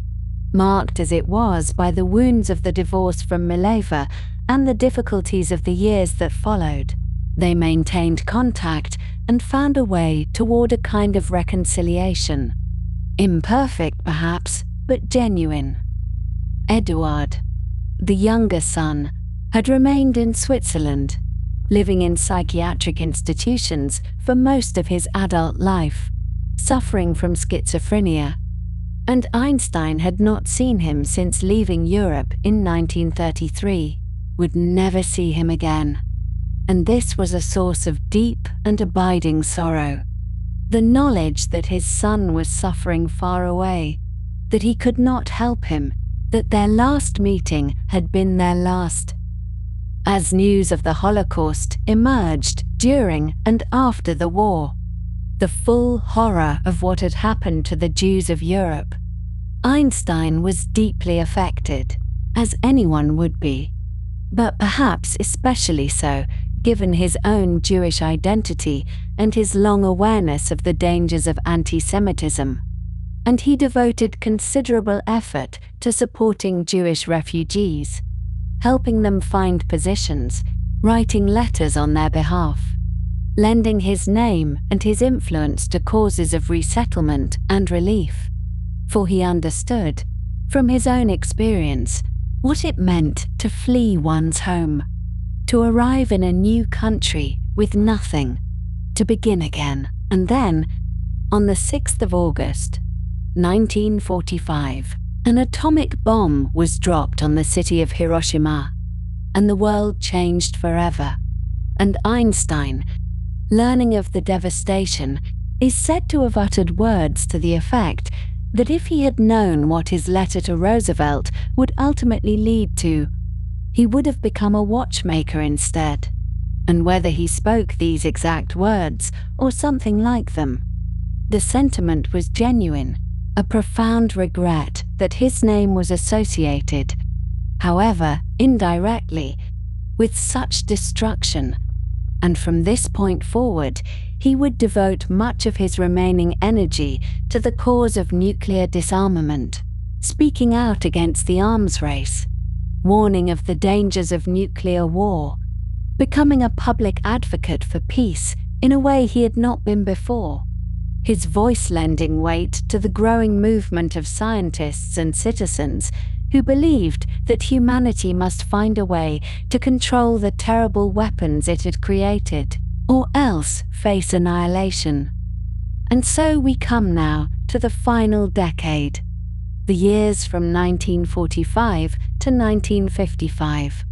when Albert Einstein found himself no longer simply a physicist working at equations, but rather a figure called upon to speak to the great anxious questions of the age. And he did so with that same quiet stubbornness that had marked his younger years, that same willingness to say what he believed, even when it was unfashionable or brought suspicion upon him. And these were years of both weariness and purpose, years in which his body began its slow and gentle failing, while his mind remained fixed upon the problems that had occupied him for so long. The dream of unity in the laws of nature, the hope for peace among nations that had learned to split the atom. When the war ended in August of 1945, ended with those terrible flashes over Hiroshima and Nagasaki, Einstein understood perhaps better than most what had been unleashed, for he had signed that letter to Roosevelt years before, the letter that had helped set the whole enterprise in motion. And though he had taken no part in the Manhattan Project itself, though he had been kept at a distance from the laboratories and the calculations that produced those weapons, he felt the weight of what had come to pass, felt it as a kind of moral responsibility that would shape his remaining years. And so, when Leo Szilard came to him again, that restless Hungarian physicist who had first urged him to write to the president, Einstein agreed to lend his name and his voice to a new effort, an effort to educate the public about the dangers of atomic weapons and to prevent their further use. In 1946, they helped establish the Emergency Committee of Atomic Scientists, a small group that included Hans Bethe, who had led the theoretical division at Los Alamos, and several other prominent figures from the scientific world. And Einstein served as chairman of this committee, lending his famous face and name to their cause, appearing in photographs and signing statements that warned of the catastrophic consequences should these weapons ever be used again in warfare. And the committee worked to raise funds for educational programs, to sponsor lectures and pamphlets that explained in plain language what atomic energy meant for humanity, both its promise and its peril. And Einstein threw himself into this work with a seriousness that surprised some who had thought of him only as an abstract thinker lost in equations. He began to speak more frequently about politics, about the need for international cooperation, about his belief that the only true solution to the atomic danger lay in the creation of some form of world government, a supranational authority that could prevent wars between nations, just as national governments prevented wars between provinces or states. And this was an old idea for Einstein, one he had held since the First World War, when he had watched Europe tear itself apart. But now it seemed to him more urgent than ever, for the weapons that existed in 1946 were already terrible, and he could see that they would only grow more terrible still. And so he wrote and spoke and gave interviews, always in that gentle, deliberate way of his, never shouting or pounding tables, simply explaining his position as though it were a matter of logic, which to him it was. In 1947, he published an essay in the Atlantic Monthly titled Atomic War or Peace, in which he laid out his thoughts on these matters at some length, arguing that the atomic bomb had changed everything except our way of thinking, that humanity now possessed the means of its own destruction and must therefore learn to resolve its conflicts by means other than war. And he called for the international control of atomic weapons under some authority stronger than the United Nations, which he regarded as too weak to prevent a determined aggressor, and the essay was widely read and discussed, though many dismissed his proposals as utopian or naive, the dreams of a physicist who did not understand the realities of international politics. But Einstein continued to make his case regardless, for he believed that what seemed impossible today might become necessary tomorrow. Meanwhile, his own life in Princeton continued in its quiet routines. The walks to the Institute for Advanced Study along the tree-lined streets, the hours spent in his study at the house on Mercer Street, working on his unified field theory, the evenings with his small household. And this household had settled into its final form now, consisting of Helen Dukas, his loyal secretary who had been with him since Berlin, his stepdaughter Margot, who had fled Europe with them and now lived quietly in the house as well. And there was also his sister Marja, dear Marja, with whom he had been so close since childhood, who had escaped from Italy during the war and come to live with her brother in Princeton. And she was frail now and growing frailer. And Einstein would sit with her and read to her and talk of the old days in Munich and Aarau and Bern, those distant times before either of them could have imagined what life would bring. The house on Mercer Street was a modest wooden structure painted white, with a small garden and a porch. And Einstein lived there without ostentation, wearing his old sweaters and his leather jacket, letting his white hair grow wild as it would. And he had a cat named Tiger, of whom he was very fond. And he would play his violin in the evenings, though his fingers were perhaps not so nimble as they had once been. And sometimes, on fine days, he would sail his small boat on the lake, though this too became less frequent as the years passed. And visitors who came to see him found a gentle old man who spoke softly and made small jokes, and seemed almost surprised that anyone would want to hear what he had to say. Though, of course, people came from all over the world, hoping for an audience with the famous professor. His sister Marja died in 1951, and her passing grieved him deeply, for she had been his companion since before memory,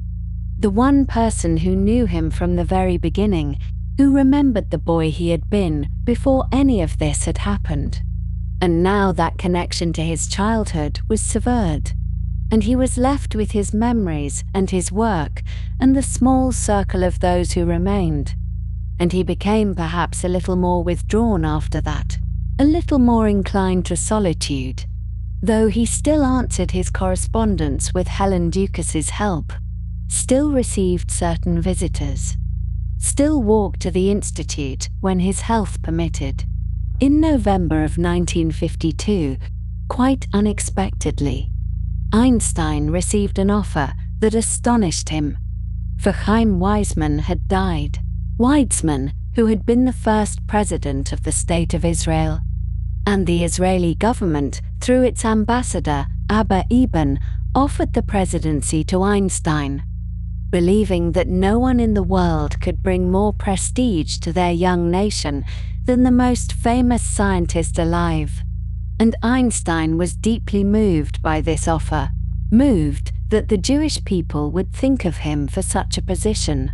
For he had supported the Zionist cause for many years and had helped raise funds for Hebrew University and felt a genuine connection to the idea of a homeland for a persecuted people. But after a few days of consideration, he declined, writing that he lacked the natural aptitude and the experience to deal with people and to perform official functions, that all his life he had dealt with objective matters and therefore lacked both the natural ability and the experience to deal properly with people. And so the offer passed to others. And Einstein remained in Princeton working on his equations, though he continued to feel warmly toward Israel and to speak in support of its existence. But while Einstein was being offered the presidency of nations, he was also being watched. For the Federal Bureau of Investigation under J. Edgar Hoover had been accumulating a file on him for many years, a file that would eventually grow to over 1,400 pages, documenting his associations with peace groups and civil rights organizations and leftist causes, his public statements against militarism and racism, his friendships with people whom the Bureau considered suspicious. And Einstein was aware that he was being monitored, aware that his phone might be tapped and his mail might be read, but he refused to modify his behavior or his statements, continued to speak his mind on the issues he cared about, continued to sign petitions and lend his name to causes that Hoover regarded as dangerously radical. For Einstein had lived under authoritarian suspicion before, in Germany, before he fled, and he was not about to let fear silence him now, not in his adopted country that he had believed would be different. Through all of this, he continued his work on the unified field theory, that grand attempt to bring gravity and electromagnetism together into a single mathematical framework, to find the deeper unity beneath the apparent diversity of nature's forces. And he published papers on this work and gave occasional lectures about it. But the physics community had largely moved on, had embraced quantum mechanics and its probabilistic descriptions of nature, had accepted the uncertainty principle and all that followed from it, and Einstein's search for a classical unified theory seemed to most of his colleagues a noble but misguided quest, a refusal to accept what nature was plainly telling us, and so he worked increasingly in isolation, exchanging letters with a few old friends who remembered the Einstein of 1905 and 1915, but receiving little engagement from the younger generation who were busy with quantum field theory and particle physics and had no time for the old man's dreams of continuity and determinism. He maintained a correspondence with Max Born throughout these years. Born, who had been his friend since the early days in Berlin. Born, who had done so much to develop the quantum mechanics that Einstein could not accept. And their letters ranged over physics and philosophy and the state of the world. And they argued gently about probability and reality, about whether God played dice with the universe, as Einstein famously put it. And Born would try to convince him that quantum mechanics was not the abandonment of reason that Einstein feared, but merely a new kind of reason. And Einstein would reply with his doubts and his counter-arguments. and neither convinced the other, but their friendship endured. And these letters would eventually be published after Einstein's death. A record of two great minds wrestling with the deepest questions. In 1948, Einstein was diagnosed with an abdominal aortic aneurysm, a weakening and bulging of the great artery that carries blood from the heart. And this was a serious condition for which there was no cure, only the possibility of surgical reinforcement to delay the inevitable.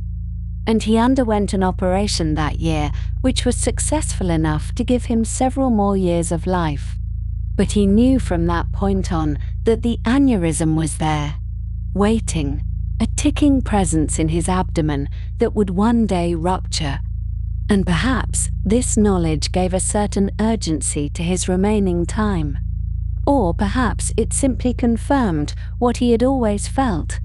that death was nothing to fear, merely a natural part of the great cosmic order. His health gradually declined through the early 1950s, his face growing thinner, his steps slower, though his mind remained clear and active, still working on the equations, still reading the newspapers and fretting about the arms race, still writing letters and receiving visitors who made the pilgrimage to Mercer Street, and he accepted his decline with equanimity, without complaint, for he had never been much concerned with his own comfort or longevity, had always lived simply and regarded the body as merely the vessel for the mind's adventures. In April of 1955, with his health failing, Einstein performed one last public act, signing a document that would come to be known as the Russell-Einstein Manifesto, named for himself and Bertrand Russell, the British philosopher and mathematician who had organized the effort. And this manifesto was signed on April the 11th, just days before Einstein's death, and it called upon the scientists of the world and the governments of the world to recognize the terrible danger posed by hydrogen bombs, which were now many times more powerful than the weapons that had destroyed Hiroshima, and to resolve their conflicts by peaceful means, to remember their humanity and forget the rest. And it was signed by 11 prominent scientists altogether, including several Nobel laureates. And it would lead eventually to the Pugwash conferences on science and world affairs, ongoing meetings of scientists from both sides of the Cold War seeking ways to reduce the nuclear danger. And so Einstein's final public act was not an equation or a lecture on physics, but a plea for peace, a warning issued from his sickbed that humanity must learn to live together or perish together. And this was fitting somehow, for he had always believed that science carried moral responsibilities, that those who understood nature's power had a duty to ensure it was used wisely. And he had spent his last decade trying to make this point, trying to convince his fellow humans that the atomic age required a new way of thinking,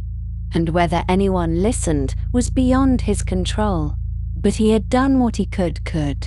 and now the end was very near. He spent his final days at Mercer Street with Helen Dukas and Margot nearby, drifting in and out of consciousness, his equations beside his bed, his cat Tiger somewhere in the house, the spring sunlight coming through the windows of Princeton, and he was ready to go. Had been ready for some time perhaps, for he had lived fully and thought deeply and loved and lost and changed the world's understanding of itself. And what more could one ask of a life? And so we will leave him there for now, in the gentle quiet of that April, preparing for the last great journey into the unknown that even he could not map with equations. On the 13th of April in 1955, something went quietly wrong inside the body of Albert Einstein. who was by then 76 years old and living in his modest house on Mercer Street in Princeton, New Jersey, where the spring had begun to settle gently over the town and the trees were beginning to show their first hesitant green. An aortic aneurysm, which is a weakening and ballooning of the wall of the body's largest artery, had been present in his abdomen for some years. And on that particular day, this weakened vessel began to rupture, causing internal bleeding and a kind of deep, spreading pain that he understood immediately to be serious. He was taken to Princeton Hospital, where doctors examined him and determined that emergency surgery might offer some chance of extending his life, though such procedures in those days were far more uncertain than they have since become, and the recovery would have been difficult and prolonged. Einstein, having considered the matter with the same calm deliberation he had always brought to questions both large and small, declined the surgery entirely. He told his doctors that he wanted to go when he wanted to go, and that it seemed to him tasteless to prolong life artificially,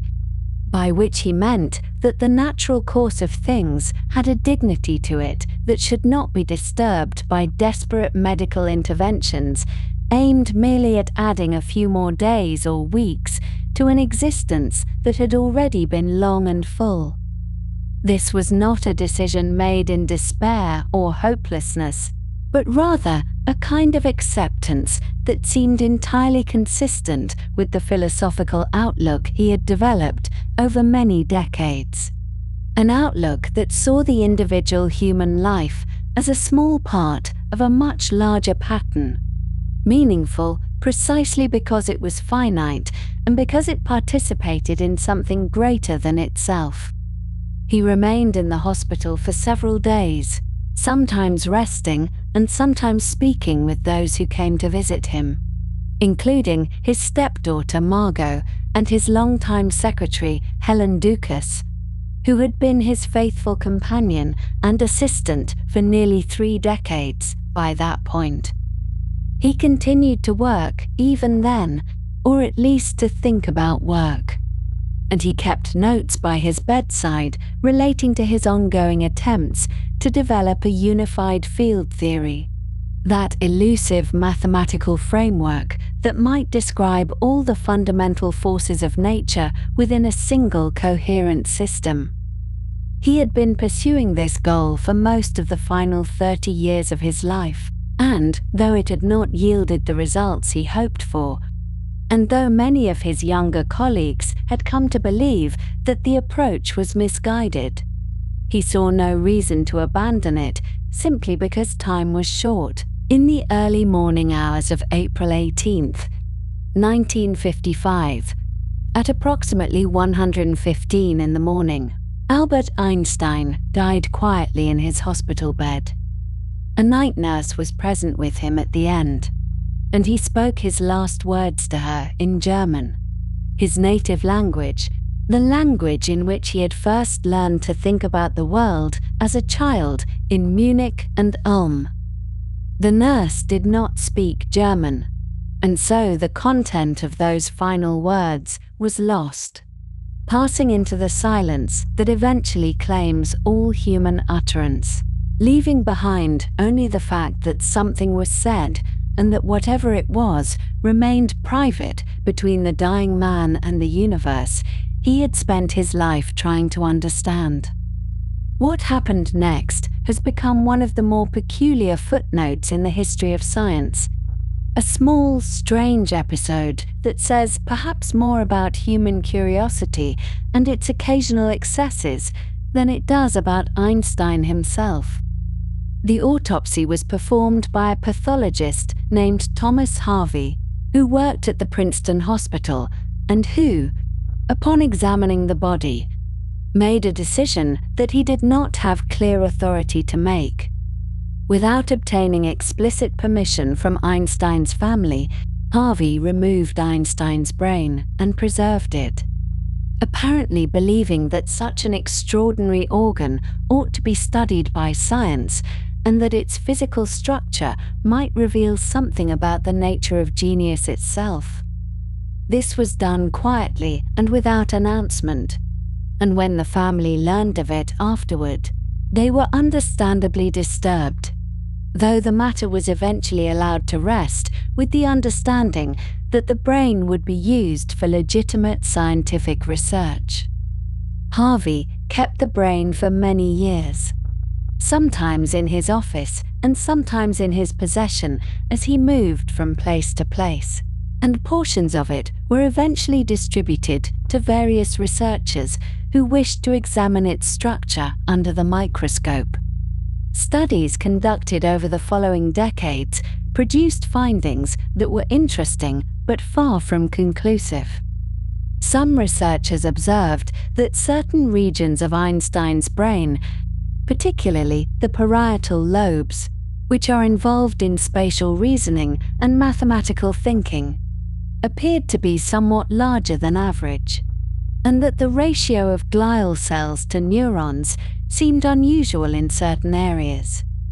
However, these findings have been disputed by other scientists who point out that brain anatomy varies considerably among individuals,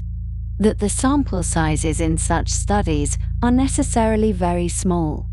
and that correlating physical brain structure with something as complex and poorly defined as genius is an enterprise fraught with methodological difficulties. The brain itself has since been returned to Princeton, where portions of it are held at the University Medical Center, a curious relic of a life that was remarkable in ways that tissue samples cannot capture. The rest of Einstein's body was cremated at a facility in Trenton, New Jersey, on the same day that he died, in accordance with his wishes for a simple and unpretentious end. His ashes were scattered at a location that was not publicly disclosed at the time,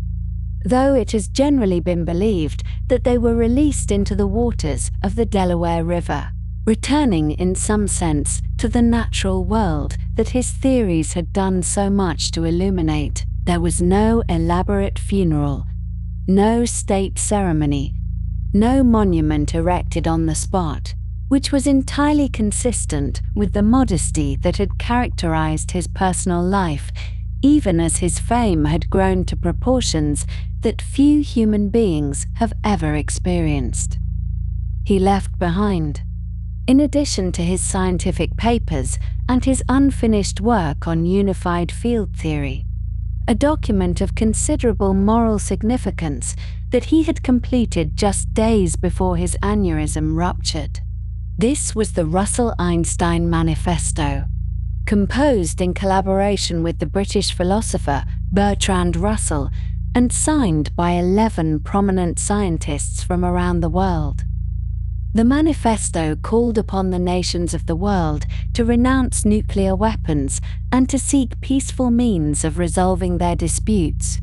warning in measured but urgent terms of the existential danger that these weapons posed to human civilization and perhaps to life on Earth itself. Einstein did not live to see the manifesto publicly released, which happened in July of that year, but his signature on it represented a final statement of the humanitarian concerns that had occupied him increasingly in the years since the bombings of Hiroshima and Nagasaki. The family he left behind continued their lives in the manner that had already been established. His elder son, Hans Albert Einstein, had become a distinguished professor of hydraulic engineering at the University of California, Berkeley, where he made significant contributions to the understanding of sediment transport in rivers and streams, a field that may seem far removed from theoretical physics, but which involves its own elegant mathematical relationships and careful empirical observations. Hans Albert continued his academic career for many years after his father's death, earning respect among his colleagues and training a new generation of engineers, until his own death in 1973. His relationship with his father had been complicated at times, marked by the distance that Einstein's dedication to physics had created during Hans Albert's childhood, and by the painful circumstances of his parents' divorce. But there had also been genuine affection and mutual respect between them, particularly in later years. Eduard Einstein, the younger son, had a far more difficult life. The schizophrenia that had first manifested in his early 20s never released its hold on him, and he spent most of his adult years in and out of psychiatric institutions in Switzerland, never able to pursue the career in medicine or psychiatry that he had once hoped for, never able to live independently or to form the lasting relationships that might have brought him comfort. He died in the Berg Olsley Psychiatric Hospital in Zurich in 1965, having outlived his father by 10 years, but having experienced little of the freedom or fulfillment that those years might otherwise have offered. His father had supported him financially throughout his life and had written to him when he could, but the ocean between them and the nature of Eduard's illness made it impossible for them to have the relationship that either might have wished for, and this was one of the sorrows that Einstein carried with him to the end. The management of Einstein's literary estate fell to Helen Dukas and Otto Nathan, a German-born economist who had been a close friend of Einstein's for many years. They took their responsibilities seriously, perhaps too seriously in the view of some scholars, restricting access to certain personal papers and correspondence that they felt might present Einstein in a less than flattering light, or that touched on private matters they believed should remain private. This approach caused some frustration among biographers and historians, but it also ensured that the archive remained intact and that the eventual disposition of the materials followed Einstein's own wishes as closely as possible. In accordance with his will, the bulk of his papers were eventually transferred to the Hebrew University of Jerusalem, an institution he had helped to found and had supported throughout his life, where they remain today as part of the Albert Einstein archives, available to scholars who wish to trace the development of his thought through the original manuscripts and letters in which that thought was first expressed. The decades since Einstein's death have seen his scientific legacy confirmed and extended in ways that he might have found gratifying, though he was never one to seek personal vindication and might have been more interested in the physics itself than in any credit that accrued to him. General relativity, which had been regarded with some skepticism by certain physicists during his lifetime, and which he himself had worked to extend and perhaps supersede, has been tested repeatedly and has passed every test with remarkable precision. In 2015, almost exactly 100 years after Einstein first published his field equations, the Laser Interferometer Gravitational Wave Observatory, known as LIGO, detected gravitational waves for the first time, confirming a prediction that Einstein had made in 1916 when he realized that his theory implied the existence of ripples in spacetime itself, propagating outward from massive, accelerating objects at the speed of light. 4 years later, in 2019, an international collaboration of astronomers using a network of radio telescopes spanning the globe produced the first direct image of a black hole. That strange predicted consequence of general relativity in which matter becomes so densely concentrated that space-time curves back upon itself and not even light can escape. The image showed the supermassive black hole at the center of a distant galaxy called Messier 87, a dark shadow surrounded by a ring of glowing gas, exactly as Einstein's equations had predicted. These confirmations came long after Einstein himself was gone, but they vindicated the mathematical intuitions he had followed during those years of intense struggle in Berlin and Zurich, when he was working largely alone and could not be certain that his equations described anything real at all. Other aspects of his work have also borne fruit in ways both expected and surprising. The statistical work he did with the Indian physicist Satyendra Nath Bose in the 1920s, concerning the behavior of certain types of particles at very low temperatures, predicted a new state of matter called a Bose-Einstein condensate, in which atoms cooled to temperatures just above absolute zero would lose their individual identities and merge into a single quantum entity. This prediction was confirmed experimentally in 1995, when physicists at the University of Colorado succeeded in creating the first Bose-Einstein condensate using rubidium atoms and extraordinarily precise laser cooling techniques, opening new avenues of research into quantum behavior and its potential applications. Even technologies of everyday life carry quiet traces of Einstein's influence. The global positioning system that allows navigation devices to determine their locations with remarkable accuracy depends upon signals from satellites orbiting high above the Earth, and those signals must be corrected for the effects that Einstein's theories predict. Time passes slightly faster for the satellites than for receivers on the ground, both because of their motion, as special relativity describes, and because of their position in the Earth's gravitational field, as general relativity explains. Without these corrections, the accumulated errors would render the system useless within a matter of hours.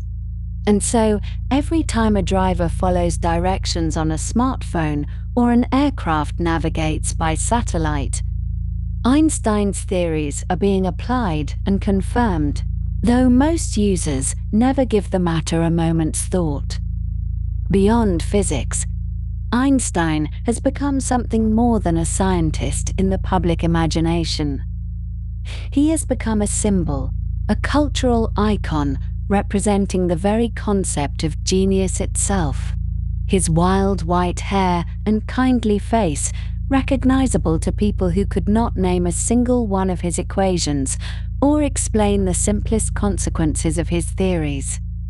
Time magazine named him the Person of the Century in 1999, selecting him from among all the political leaders, artists, revolutionaries, and inventors of the 20th century as the figure who most completely embodied the age. This was in part a recognition of his scientific achievements, but it was also an acknowledgement of the broader role he had come to play in human culture, as a reassuring figure who demonstrated that the universe, however strange and counterintuitive it might be, was ultimately comprehensible to the patient and curious mind. One particular photograph has done as much as anything to shape the popular image of Einstein in the years since his death. It was taken in 1951 by a photographer named Arthur Sass, on the occasion of Einstein's 72nd birthday, as Einstein was leaving a celebration at Princeton and was thoroughly tired of having cameras pointed at his face. When Sass asked him to smile for one more picture, Einstein instead stuck out his tongue in a gesture of playful defiance, and Sass captured the moment. The resulting image shows the great physicist in a posture of irreverent humor, his eyes twinkling, his tongue extended, his wild hair framing a face that seems to say that even the deepest questions of existence need not rob us of our capacity for joy. Einstein himself liked the photograph so much that he requested copies and sent them to friends. And in the decades since, it has become perhaps the most reproduced image of any scientist in history, appearing on posters and t-shirts and coffee mugs around the world. But Einstein's legacy extends beyond physics and beyond the playful image of the disheveled professor. Throughout his life, he spoke out on matters of social justice and human dignity with a clarity and moral seriousness that he brought to everything he cared about. He was a supporter of the National Association for the Advancement of Colored People and spoke publicly against racism in America, calling it the nation's worst disease and lending his considerable prestige to the cause of civil rights, at a time when many prominent white Americans preferred to remain silent. He advocated for pacifism and against militarism, though he struggled with the contradictions that arose when confronting regimes like Nazi Germany that seemed to respond only to force. He supported Zionism while also expressing concern for the rights of Arab inhabitants of Palestine, a position that satisfied neither side fully, but that reflected his genuine attempt to hold multiple values in tension without abandoning any of them. And so, Albert Einstein passed from the world on that April morning in 1955, leaving behind equations and letters and photographs, leaving behind children and colleagues and admirers, leaving behind questions both answered and unanswered, and leaving behind a way of approaching the universe that continues to inspire those who believe that patient thought and careful observation can reveal truths that were previously hidden.